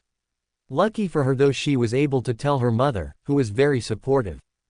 After walking for a while longer with Sakura asking the bridge builder Tazuna about his country, they passed a puddle. As soon as they passed the puddle, two figures wearing dark clothes, a single clawed gauntlet each being connected by an shuriken-like chain, and scratched out and horned Kiri headband came out of the puddle and tried to attack Kakashi, but instead found their chain pinned to a tree behind them by two kunai. "Next time you guys want to sneak up on someone, try using a less obvious disguise," said Sakura with her arm extended, showing that she had thrown the kunai. Disconnecting the chain, the two men charged forward only to be met by Sasuke and Naruto. The one on the right was up against Naruto and took a swipe at him using his gauntlet. Naruto caught it easily with the spikes on the metal, not even scratching his skin. If it wasn't for Naruto's mask, the man would have seen Naruto's cruel smirk. Thanks to being a demon and his ghoul powers, Naruto's skin was so tough that normal weapons couldn't scratch him. Only by enhancing a weapon with Charka could you hope to cut him. With only a quick spin kick to the side of the head, Naruto knocked the man out. Sasuke on the other hand was still fighting with his opponent since he had to keep dodging strikes from his opponent's gauntlet as he noticed it was coated in poison. Naruto just watched as he knew Sasuke's personality and ego wouldn't accept the fact that he needed help. After another minute, Sasuke finally knocked the guy out but was still mad that Naruto finished before him. "Good job, team, you did very well in taking down this threat." These two are the demon brothers of Kiri, what are they doing here?" asked Kakashi after complimenting his team. "I believe they were after Tazuna-san. We're fresh genin, so they had no reason to come after us, and unless you had a run-in with them before then they also had no reason to come after you, Kakashi-sensei," said Sakura. "Excellent deduction skills, Sakura, and no, I haven't had a run-in with them before and only know of them from the bingo book. So Tazuna, you want to tell us why they were after you?" asked Kakashi. Tazuna sweated for a few moments before he caved and told them everything that was going on in his country and why he lied about the mission. "Well, protocol says that we turn around and let a more prepared team do the mission, but I'll let you guys decide what we do," said Kakashi. "We continue," all three said at once. Sasuke because he saw this as a great way to test his power, Sakura because she wanted to help and put the skills Naruto taught her to use, and Naruto because he wanted to help, and if he got the memories of one more D-rank mission he was going to eat the client whether he was hungry or not. With that decided, they continued with the mission. After a quick boat ride they were walking through a forest until Sakura suddenly threw a kunai into a nearby bush. She then walked into the bush and came back out with a white rabbit in her arms and her kunai in hand, though the kunai did have blood on it. The fur on that rabbit is all wrong for this time of year," said Kakashi. Naruto then took a sniff of the air and found a familiar scent. "Not only that, but that rabbit is uninjured and the blood on her kunai smells human," said Naruto. "Are you sure about that, Naruto?" asked Kakashi. Naruto, Sasuke, and Sakura all gave him a deadpan look. "Are you seriously asking me of all people if they recognize the smell of human blood?" asked Naruto. Kakashi actually felt really stupid for asking that question now, because if anyone could recognize human blood it would be the cannibal of the team. Just then Naruto heard something flying through the air. "Guys, get down!" yelled Naruto as his Kakugan activated and everyone did as he said. Thanks to his Kakugan, everything Naruto saw seemed to slow down and he saw that a large butcher knife-like sword flying towards them. Timing it just right, Naruto reached up and grabbed the handle of the swords and redirected its momentum and threw it back to where it came. Everything was silent while Naruto deactivated his Kakugan and crossed his arms over his chest while waiting to see what would happen next. Everyone slowly got up and moments later a shirtless man appeared in the tree above them, using one hand to hold the same sword that was thrown at them across his shoulders. The man had a cut on his right shoulder. "That was impressive, kid. I didn't expect something like that from anyone," said the man. "Thank you, that's high praise coming from the demon of the mist Zabuza Momochi himself," said Naruto. "How do you know him, Naruto?" asked Kakashi. "Bingo book," Naruto said simply. Well, if it isn't Sharingan Kakashi. That explains why the demon brothers failed, but I have no business with you, so just hand over the bridge builder," said Zabuza. "Not a chance, Zabuza," said Kakashi as he lifted his head and showed everyone the Sharingan he had in his left eye. "Oh, I get the Sharingan right out the gate, I'm honored," mocked Zabuza. "So he has the Sharingan, but he's not an Uchiha," thought Sasuke. "Meh, I still think Naruto-kun's Kakugan is cooler," thought Sakura. "Damn it, if he's using that this early it means that he's slacked off in his training since he left Anbu and has become too dependent on the Sharingan," thought Naruto. Suddenly a thick mist appeared and Zabuza disappeared into it and flooded the area with killing intent. Naruto was fine with this and was in fact grinning under his mask. Sakura and Sasuke were different stories though. Sakura was shaking because even though Naruto has exposed her to killing intent during her training, but she knew she was nowhere near ready for something like this. She hoped that Kakashi or Naruto could handle Zabuza. Sasuke on the other hand was freaking out and was having flashbacks to the night his brother killed his clan. He had even taken out a kunai and was prepared to kill himself in order to escape the killing intent. "Sasuke, calm down and just breathe. I won't let anything happen to you guys," said Kakashi. "Don't be so sure of that, Kakashi," said Zabuza as he appeared inside the protective circle that Sasuke, Sakura, and Naruto had formed around Tazuna. Before he could do anything, he was impaled through the chest by Naruto's hand only to turn into water a moment later, showing that he was a water clone. He then appeared in front of the genin only to have Kakashi put a kunai to his neck. "It's over, Zabuza," said Kakashi before Zabuza turned out to be another water clone. "You're right, Kakashi, it is over," said Zabuza as he cut Kakashi in half, but once again it was a water clone. Zabuza then quickly blocked a kunai strike from Kakashi. With that, the battle really took off, and as it was going on, Naruto was becoming more and more excited. It was getting to point that he was having trouble not activating his Kakugan. The fight soon ended with Kakashi being caught in a water prison and yelling for them to run. This was ignored as Sasuke rushed in like an idiot only to be harshly kicked in his stomach and launched into a tree. This caused Naruto to sigh as he sent a shadow clone in order to get Sasuke, as it seemed he was having trouble getting up. "Sakura, watch Tazuna-san and make sure Sasuke doesn't do anything stupid." "I got this," said Naruto as he walked towards Zabuza, but not before smacking Sakura's ass. He really loved that ass. Sakura blushed darkly but nodded anyway. "You know, since we're out of the village we can do all kinds of naughty things to Naruto-kun," said inner Sakura. "Yeah," thought Sakura while getting a small nosebleed from the ideas running through her head. "So you're next to get your ass kicked, kid," said Zabuza. This only made the grin Naruto had under his mask grow, as his blood was really pumping now. "What's the name of your sword, Zabuza?" asked Naruto.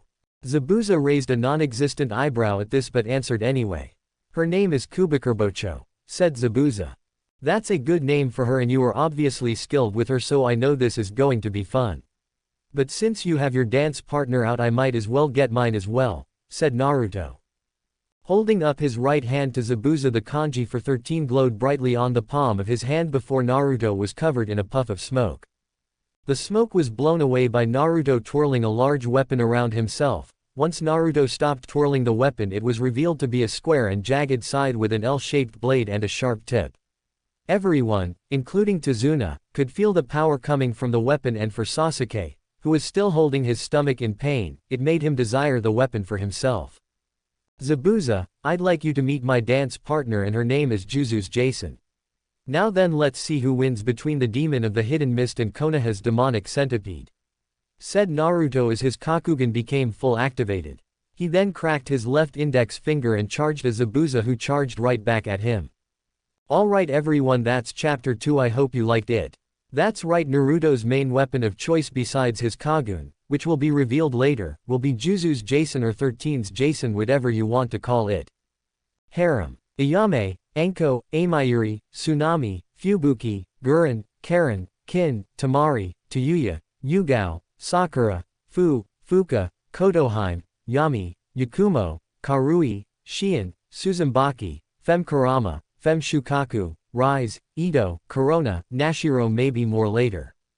Well, that's it for now everyone. Remember to follow, and review, and as always listen for when the dragon roars. Just in. Community. Forum. More. Naruto. Yami's favorite ghoul by three-headed dragon. Anime. Naruto rated M. English, Romance and Adventure. Naruto U. Enko M. Ayame. Amayuri R. Words. 53k plus. Faves. 1k plus. Follows. 1k plus. Published. March 29, 2018. Updated. June 10, 2021. 372. Chapter 3. The Centipede's Wave Part 2. Hey guys, and welcome to Chapter 3. I'm happy that so many of you like the story so much. Alright, there have been additions to the harem which I am not going to tell you right now, so you'll just have to read the story and then check at the end. Just know that they were added because they were greatly requested in the reviews or because I really wanted to use them. Chapter 3. The Centipede's Wave PT2. The sound of metal hitting metal filled the air and sparks flew as Naruto's and Zabuza's weapons clashed against each other. Naruto was having a lot of fun since it had been a while since he's had a good fight. Zabuza on the other hand was shocked that Naruto was keeping up with him but was also starting to have fun. They then got into a blade lock with each of them trying to overpower the other. "You're pretty good, kid," said Zabuza. "Thanks, so are you," said Naruto. They broke the lock and went back to their deadly dance of blades with Kakashi and Sakura watching in awe at the display of skill while Sasuke watched in jealousy. Zabuza then jumped away from Naruto while going through a long series of hand seals quickly before finishing. "Water style, water dragon missile," yelled Zabuza before water came out of the lake in the shape of a dragon and charged at Naruto. Naruto charged back at the dragon while pumping chakra into his side which started to glow purple. "Poisonous slicer," yelled Naruto as he swung his side and fired a wave of purple chakra. The chakra wave actually cut the dragon in half and continued towards Zabuza, who managed to dodge the wave and caused it to strike a tree.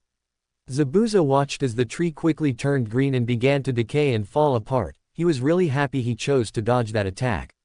He then quickly raised his blade to block Naruto's next attack. "Don't get distracted, Zabuza, you may just die because of it," said Naruto as he continued his assault on Zabuza. With Sakura stood there in awe at just how strong her boyfriend was to be fighting someone that was strong enough to beat their sensei. Though seeing how strong Naruto was caused two things to happen with her. First is that it caused her to realize just how much Naruto held back on her, even though he said he wouldn't, and it also made her more determined to get stronger. The second thing it did was really turn her on. She was actually rubbing her thighs together in order to try and relieve some of the heat building in her core. "Just take him into the bushes and fuck his brains out, cha," said inner Sakura. "No, I don't want to have my first time out in the open. After our first time together then we'll fuck in more exciting places," thought Sakura, with inner Sakura agreeing. Back with Naruto. Zabuza was getting concerned as he was starting to get tired, but Naruto seemed to have energy to spare. Deciding he needed to end this now, Zabuza managed to kick Naruto into a tree and then threw his sword like a spear while adding chakra to it. Naruto saw the sword coming and could easily dodge it, but instead he decided he would put the fear of Yami into Zabuza, though he knew Sakura was going to be pissed. The sword pierced Naruto through the chest and pinned him to the tree, causing him to drop his scythe and his body to go limp. "Naruto!" screamed Sakura as she watched her boyfriend be killed while Sasuke was only thinking about getting Naruto's weapon. Kakashi on the other hand seemed to be the only one that noticed that the shadow clone Naruto had made to watch after Sasuke hadn't dispelled with the supposed death of its creator. Zabuza let out a breath he didn't know he was holding since he could finally take a break. His little break didn't last long as he heard something that will forever haunt his nightmares. Ha ha ha ha ha, ha ha ha ha ha ha ha ha ha. Nicely done Zabuza, you actually managed to hurt me a bit, though I guess I should have warned you that I'm not that easy to kill, said Naruto with a crazed grin under his mask. He then pushed himself off the tree with Zabuza's sword still going completely through his body. After pulling the sword from his body, everyone saw his wound instantly seal itself shut. Naruto couldn't help but grin at this. His natural healing factor is an Uzumaki, plus the healing factor he gained from being a Jinchuriki, plus the healing factor he gained from being a ghoul, plus the healing factor he gained from being a demon, all equaled up to one overpowered as fuck healing factor. Naruto threw Zabuza's sword back to him and then picked up his scythe. Now then, let us continue, said Naruto as he charged at Zabuza once again. Sparks once again flew as Naruto and Zabuza clashed blades again, but this time it was clear that Naruto was winning. Then in a quick move Naruto managed to cut Zabuza across the chest before delivering a harsh kick that caused Zabuza to crash against a tree. Zabuza tried to get up but quickly found that his body was quickly becoming weak and his vision was blurring. You poisoned me, said Zabuza weakly. Of course I did, centipedes are poisonous after all, said Naruto as he walked over to Zabuza. What are you? Asked Zabuza. Unlike you, I'm a real fucking demon. Goodbye Zabuza, said Naruto as he raised his scythe up in order to deliver the final blow. Before he could though, Zabuza was struck in the neck by Senbon needles and his body went limp. Looking up into the trees where the Senbons came from, Naruto saw a masked mist hunter Nin. You took my kill, I don't like it when people steal from me, said Naruto. Sorry about that, but I've been tracking Zabuza for a long time now and once I saw the chance to take him out I had to take it, said the hunter Nin in a neutral voice. Funny since you've been watching us fight from the very start. Naruto thought to himself. Next time be careful of who you steal from or they might not be as nice and kill you instead, said Naruto as he sealed away Juzu's Jason.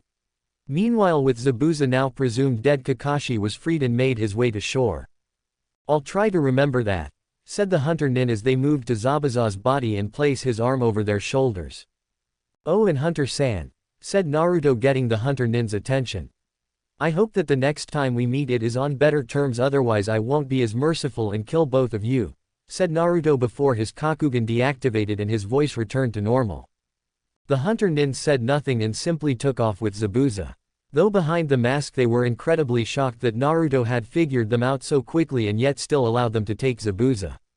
The hunter Nin also hoped that they never had to fight Naruto again, since it was clear he was really strong and the fact that he could heal so quickly from serious wounds was another thing to worry about. When they were completely gone, Kakashi walked up to Naruto and patted him on the shoulder. Nicely done Naruto, though I must say I'm surprised by the level of skill you showed, and not to mention that healing factor of yours, said Kakashi. Stay tuned and you'll see a lot more than just that. Also we'll need to prepare for when Zabuza comes back with his little friend, said Naruto. What do you mean? Asked Kakashi. That hunter Nin was there from the start of our fight and didn't do anything about Zabuza until I was about to kill him. If anything, the hunter Nin is working with Zabuza, so we need to be prepared for when they come back, said Naruto. If you know this, then why did you let them leave? Asked Kakashi while covering up his Sharingan. Simple, it wouldn't have been any fun to kill them both now. Zabuza now has a little bit of an understanding of what I can do, so he'll be a bit more prepared for the next time we meet, thus making it more fun for me, said Naruto. You have fun killing people? Asked Kakashi while being greatly worried. A little bit, but I'm a demon, what do you expect, said Naruto walking away. Kakashi watched Naruto walk away with a calm face, but on the inside he was extremely worried. Naruto, what has our village done to you? Kakashi asked himself in thought. When Naruto made it over to Sakura, he noticed the pissed off look on her face. Hey Sakura-chan, how are you?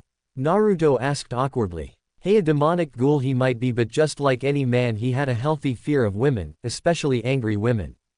Well Naruto-kun, I'm pissed off, said Sakura, giving Naruto a dark look. You are in so much trouble, How dare you scare me like that? We are going to have a long talk about this," yelled Sakura. "Yes, Sakura-chan," said Naruto with his head bowed. Married life had really taught Naruto how to deal with a situation like this. You just keep your head down and agree with what they want. How'd he learn the secret so early? Tazuna asked himself in thought. Well, Tazuna-san, we should really, said Kakashi before he passed out and was caught by Naruto. Well, it seems Kakashi-sensei is suffering from chakra exhaustion. He'll be out for a while, but other than that he should be fine in a few days, said Naruto. In that case, can you please take us to your house, Tazuna-san? Asked Sakura with Tazuna nodding. And as punishment for scaring me like that, you can carry Kakashi-sensei, Naruto-kun, with no shadow clones, said Sakura as she began to walk off with Tazuna. Yes, Sakura-chan, said Naruto before looking over at Sasuke. You coming, or do you want me to carry you too? Asked Naruto. HN, said Sasuke as he got up and started to walk after Sakura.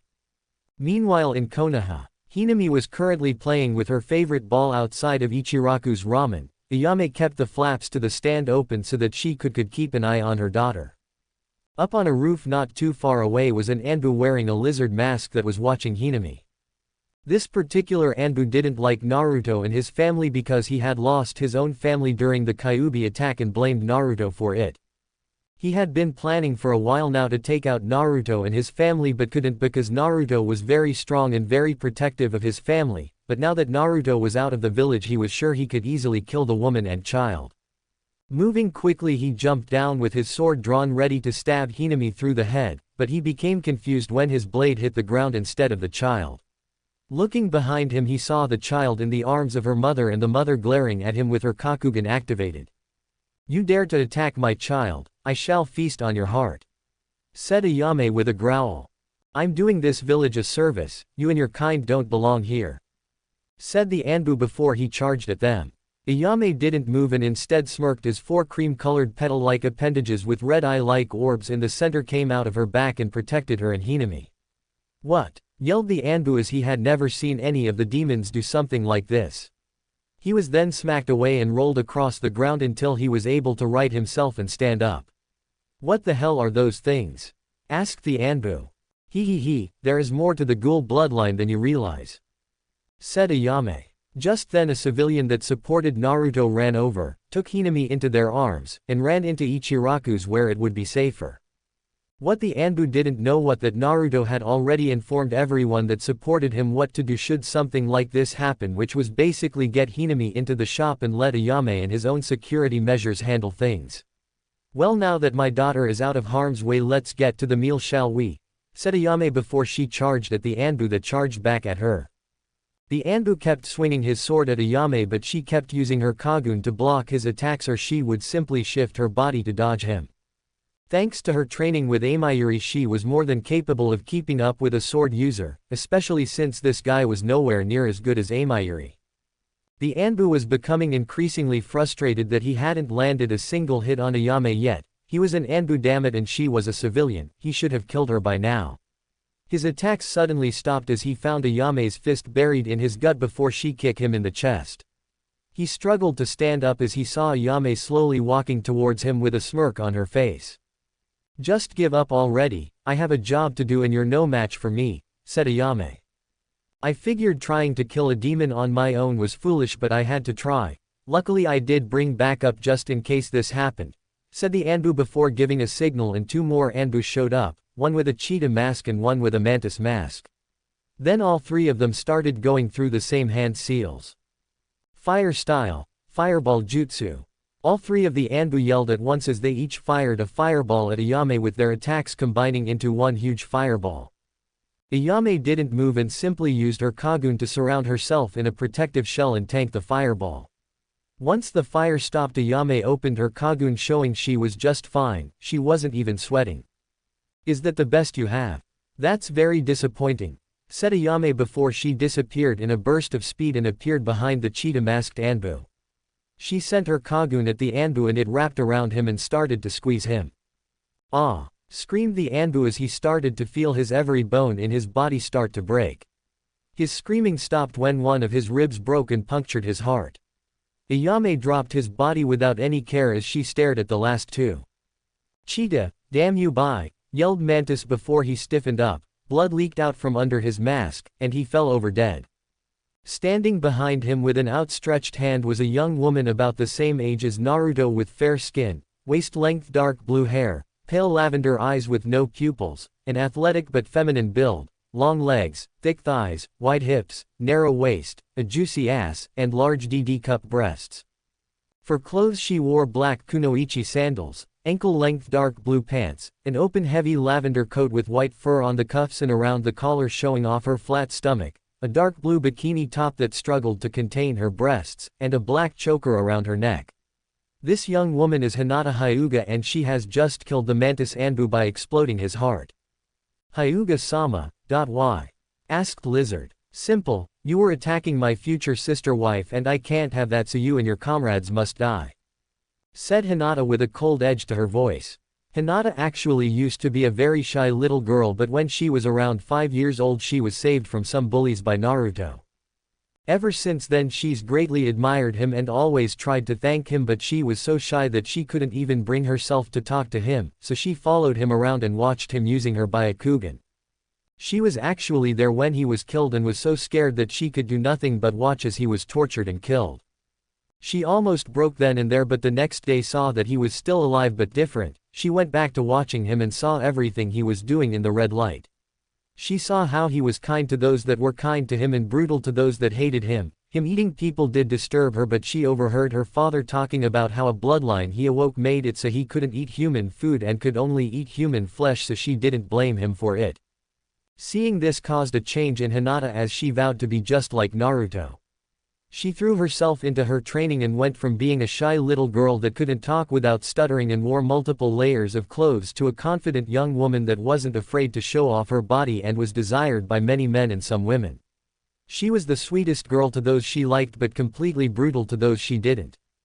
Before the Anbu could say anything, Ayame shoved her hand into his chest and gripped his heart. "I told you I would feast on your heart," whispered Ayame before she roughly tore his heart out and then took a bite out of it. Lizard fell to the ground dead, having only lived long enough to see Ayame take a bite out of his heart. "Well, now that this little situation has been handled, what was that about me being your future sister wife?" asked Ayame as she returned to normal. "It is as I said, I've grown to greatly admire Naruto for his strength, confidence, and his kindness. I don't care what he eats or that everyone sees him as a monster. I want to be with Naruto-kun, and since I know he is part of the CRA I plan to one day marry him," said Hinata. Ayame raised an eyebrow at Hinata before smirking at her. "Well, aren't you confident? You're strong too if you could kill that Anbu without flinching. That's the kind of women Naruto-kun needs in his life, but he also needs a woman with a kind heart," said Ayame. "My heart is only kind to those who deserve my kindness, and Naruto more than deserves my kindness," said Hinata. Ayame stared at Hinata for a few moments before turning away from her. "Come with me and we'll talk about the possibility of you and my husband having a relationship," said Ayame. Hinata nodded and followed Ayame into the ramen stand. They soon went back outside in order to get the bodies. Hey, no reason to let perfectly good food go to waste. Back in Wave, Naruto and his team have just arrived at Tazuna's house, something that Naruto was happy about as Sakura had lectured him about scaring her the whole walk. "Tsunami, I'm home," said Tazuna after opening the door and walking in. After he said that, a woman came out of the kitchen and hugged Tazuna. The woman was beautiful with smooth fair skin, long dark blue hair, dark eyes, an amazing figure, wide hips, and D-cup breasts.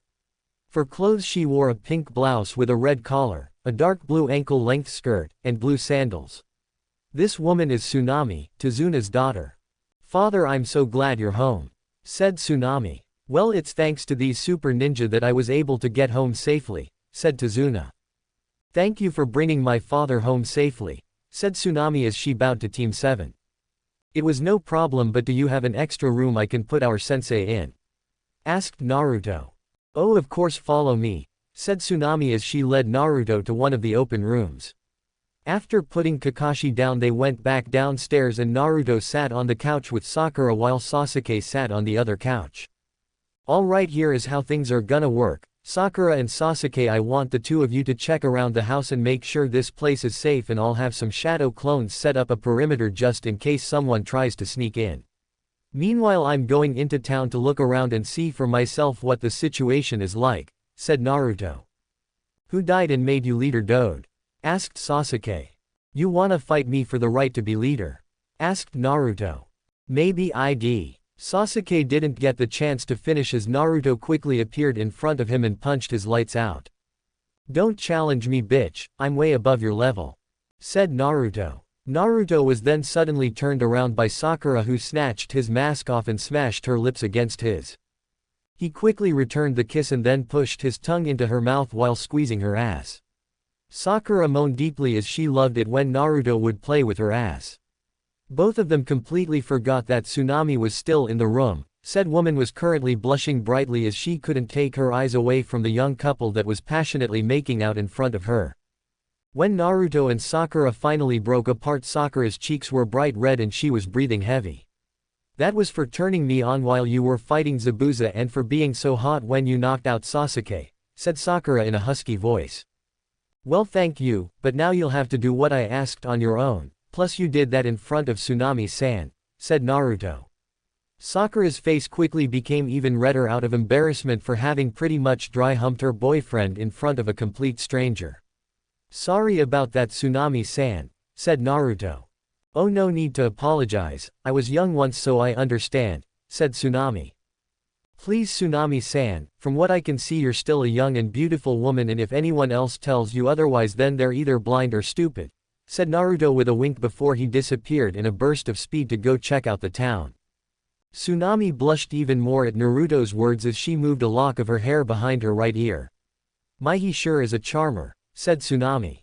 Oh, that's nothing, you'll hear a lot more of that while we're here, said Sakura.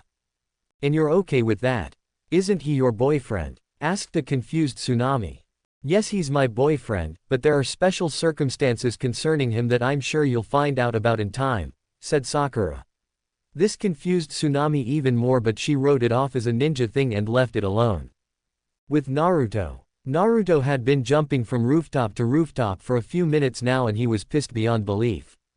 In just a couple of minutes it was easy to tell who were the native villagers and who were Gato's men. Gato's men walked around like they owned the place with arrogant smirks on their faces, their pockets full of money, and they all seemed well fed. Those native to Wave on the other hand looked scared to be walking around. Most of them were flat broke and living on the street, most of them looked like they were starving to death, kids were running around asking anyone they could for money or food, they were sick, they were wearing rags or trash bags as clothes, and worst of all, Naruto had heard a few women crying their hearts out in alleyways as apparently they had just finished selling themselves in order to get enough money to feed their starving kids. I'm gonna enjoy killing Gato so much that it's not even funny, Naruto said to himself. He wasn't going to stand for this. He had seen people in the red light suffer like this and had suffered like this himself for a time, and he wasn't going to allow a piece of shit like Gato to cause others to suffer like this. NNNNOOOOOOO, leave my mommy alone, screamed the voice of a young child. Naruto, hearing this, quickly took off towards where he heard the voice and was prepared to kill whoever he had to in order to stop whatever was going on. Down on the street, a young boy was being held at sword point by a man while his mother was being molested by another man right in front of him. The fact that this was being done in the middle of the street in front of everyone didn't matter, as the civilians were too scared to do anything to try and stop this. The woman was in tears as the disgusting man holding her had one hand down her pants fingering her, his other hand was under her shirt groping her breasts, and he was licking her neck. Hadn't she and her son suffered enough ever since Gato took over?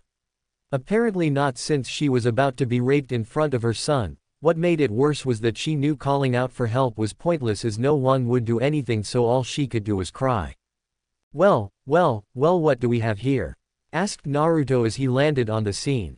Who the hell are you? Asked the man holding the boy.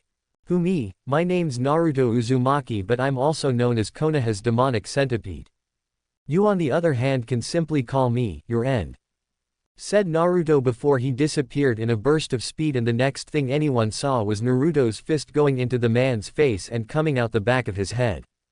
After roughly pulling his arm out of the now dead man's head, Naruto substituted himself with the woman so that she was now standing next to her son while Naruto was in the arms of the other man.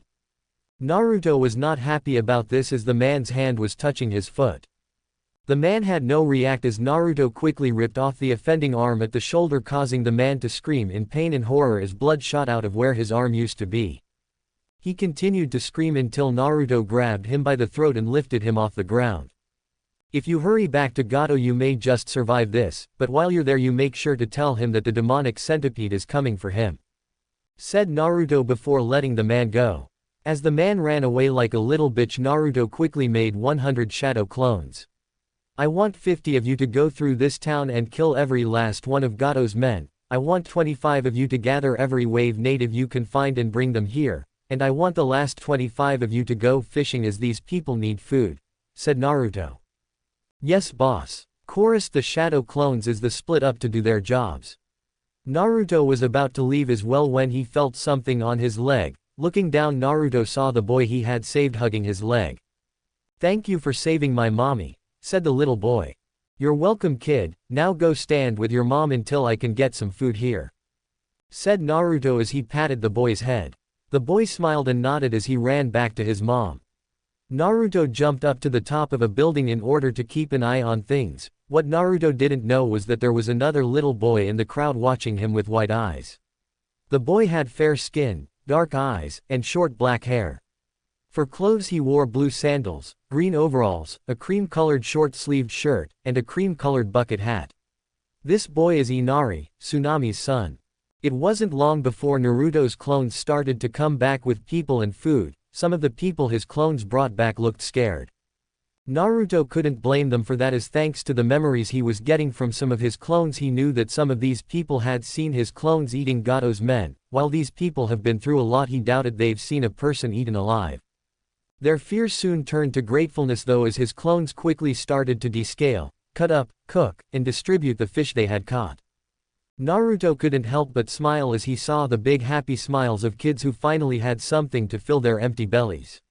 Once everyone was fed and he got the memory of a clone telling that all of Gato's men in town were dead, he jumped down and was about to leave but was stopped by some of the villagers. They started to thank him profusely for what he had done for them and for getting rid of Gato's men. Then the woman he saved earlier walked up to him. "Excuse me Mr. Centipede, but, is it true?"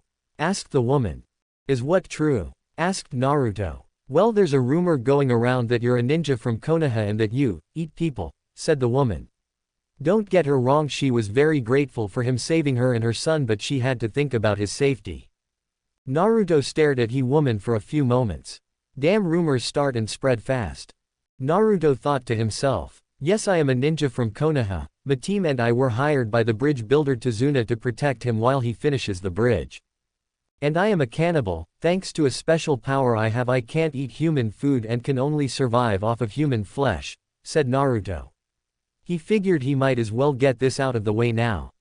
Inari's eyes were even wider when he heard that this man was hired by his grandfather. He actually started to gain a little hope for his home, as he had just watched this man kill Gato's men like was nothing, plus he had apparently gotten rid of the rest of Gato's men. What will you do when you get hungry? Asked the woman. I believe I have more than enough to eat with all of Gato's men.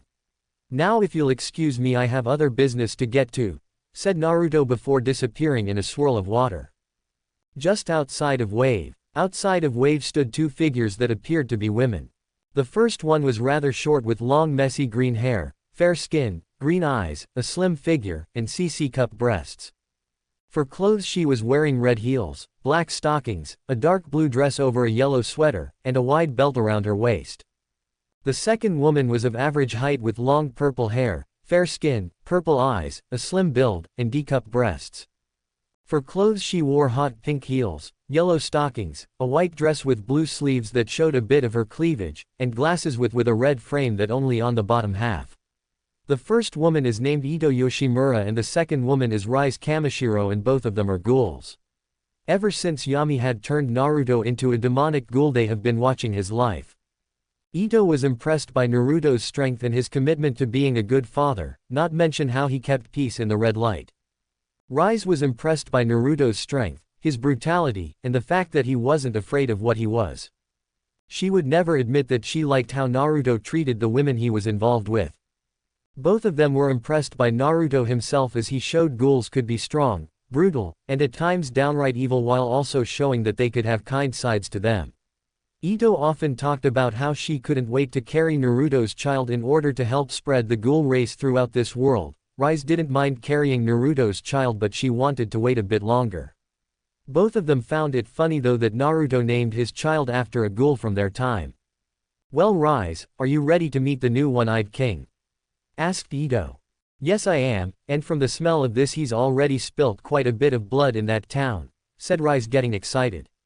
She wondered how these humans would taste as the ones in her time didn't have chakra. She wanted to know if chakra would change their tastes.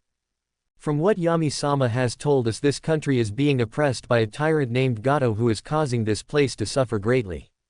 Having suffered himself, Naruto-kun doesn't like the idea of good people suffering and tends to act extremely brutal to those who cause suffering for no reason. "I believe we're for quite the show once we meet him," said Ito. "I hope so, watching him be so brutal always gets my motor running," said Rise. "Me too," said Ito. Well everyone, there you have chapter 3, I hoped you liked it. This chapter we have seen Naruto fight Zabuza, Ayame and Hinata deal with some Rouge Anbu, Naruto start to clean up Wave, and Ito and Rise appear on the scene. For those of you that don't like Hinata either because of her character or because you feel she is overused, I'm sorry, but she is in the harem and I'm not changing that. If you left the story before reading this part, then oh well. Hinata's character will be greatly different in this. Think her RTN personality pushed to the max. She's confident, not arrogant, and to those she doesn't like she will be totally ruthless and unforgiving, and as you saw will have no problem killing people. Now for Naruto's healing factor. Imagine what would happen if you combined Deadpool's healing factor with Logan's Wolverine, and that is Naruto's healing factor. As of right now, the only things that can kill Naruto is a truth-seeking ball and Kagaya is all-killing ash bone, anything else won't cut it. Harem. Ayame, Anko, Amayuri, Tsunami, Fubuki, Guren, Karen, Kin, Tamari, Tayuya, Yugao, Sakura, Fuka, Kotoheim, Yami, Yakumo, Karui, Shien, Suzumaki, Fem Kurama, Fem Shukaku, Rise, Ito, Corona, Nashiro, Fem Haku, Ino, Hana, Samui, Mei, Fem Zero Tails. My idea, as of never even heard of it being done. Shizuka, maybe more later. Well, that's it for now everyone. Remember to follow, and review, and as always listen for When the Dragon Roars. If this crossover stirred your imagination, please like, share, and subscribe to Fox Fanfiction. Your support means everything and helps us keep telling these bold, boundary-breaking stories. Thank you so much. Folded hands sparkles. If I reached 500 subscriber and if you help me to get it, then if you comment for part 2, a romantic teaser, or a more comedic spin, I've got ideas ready at that time.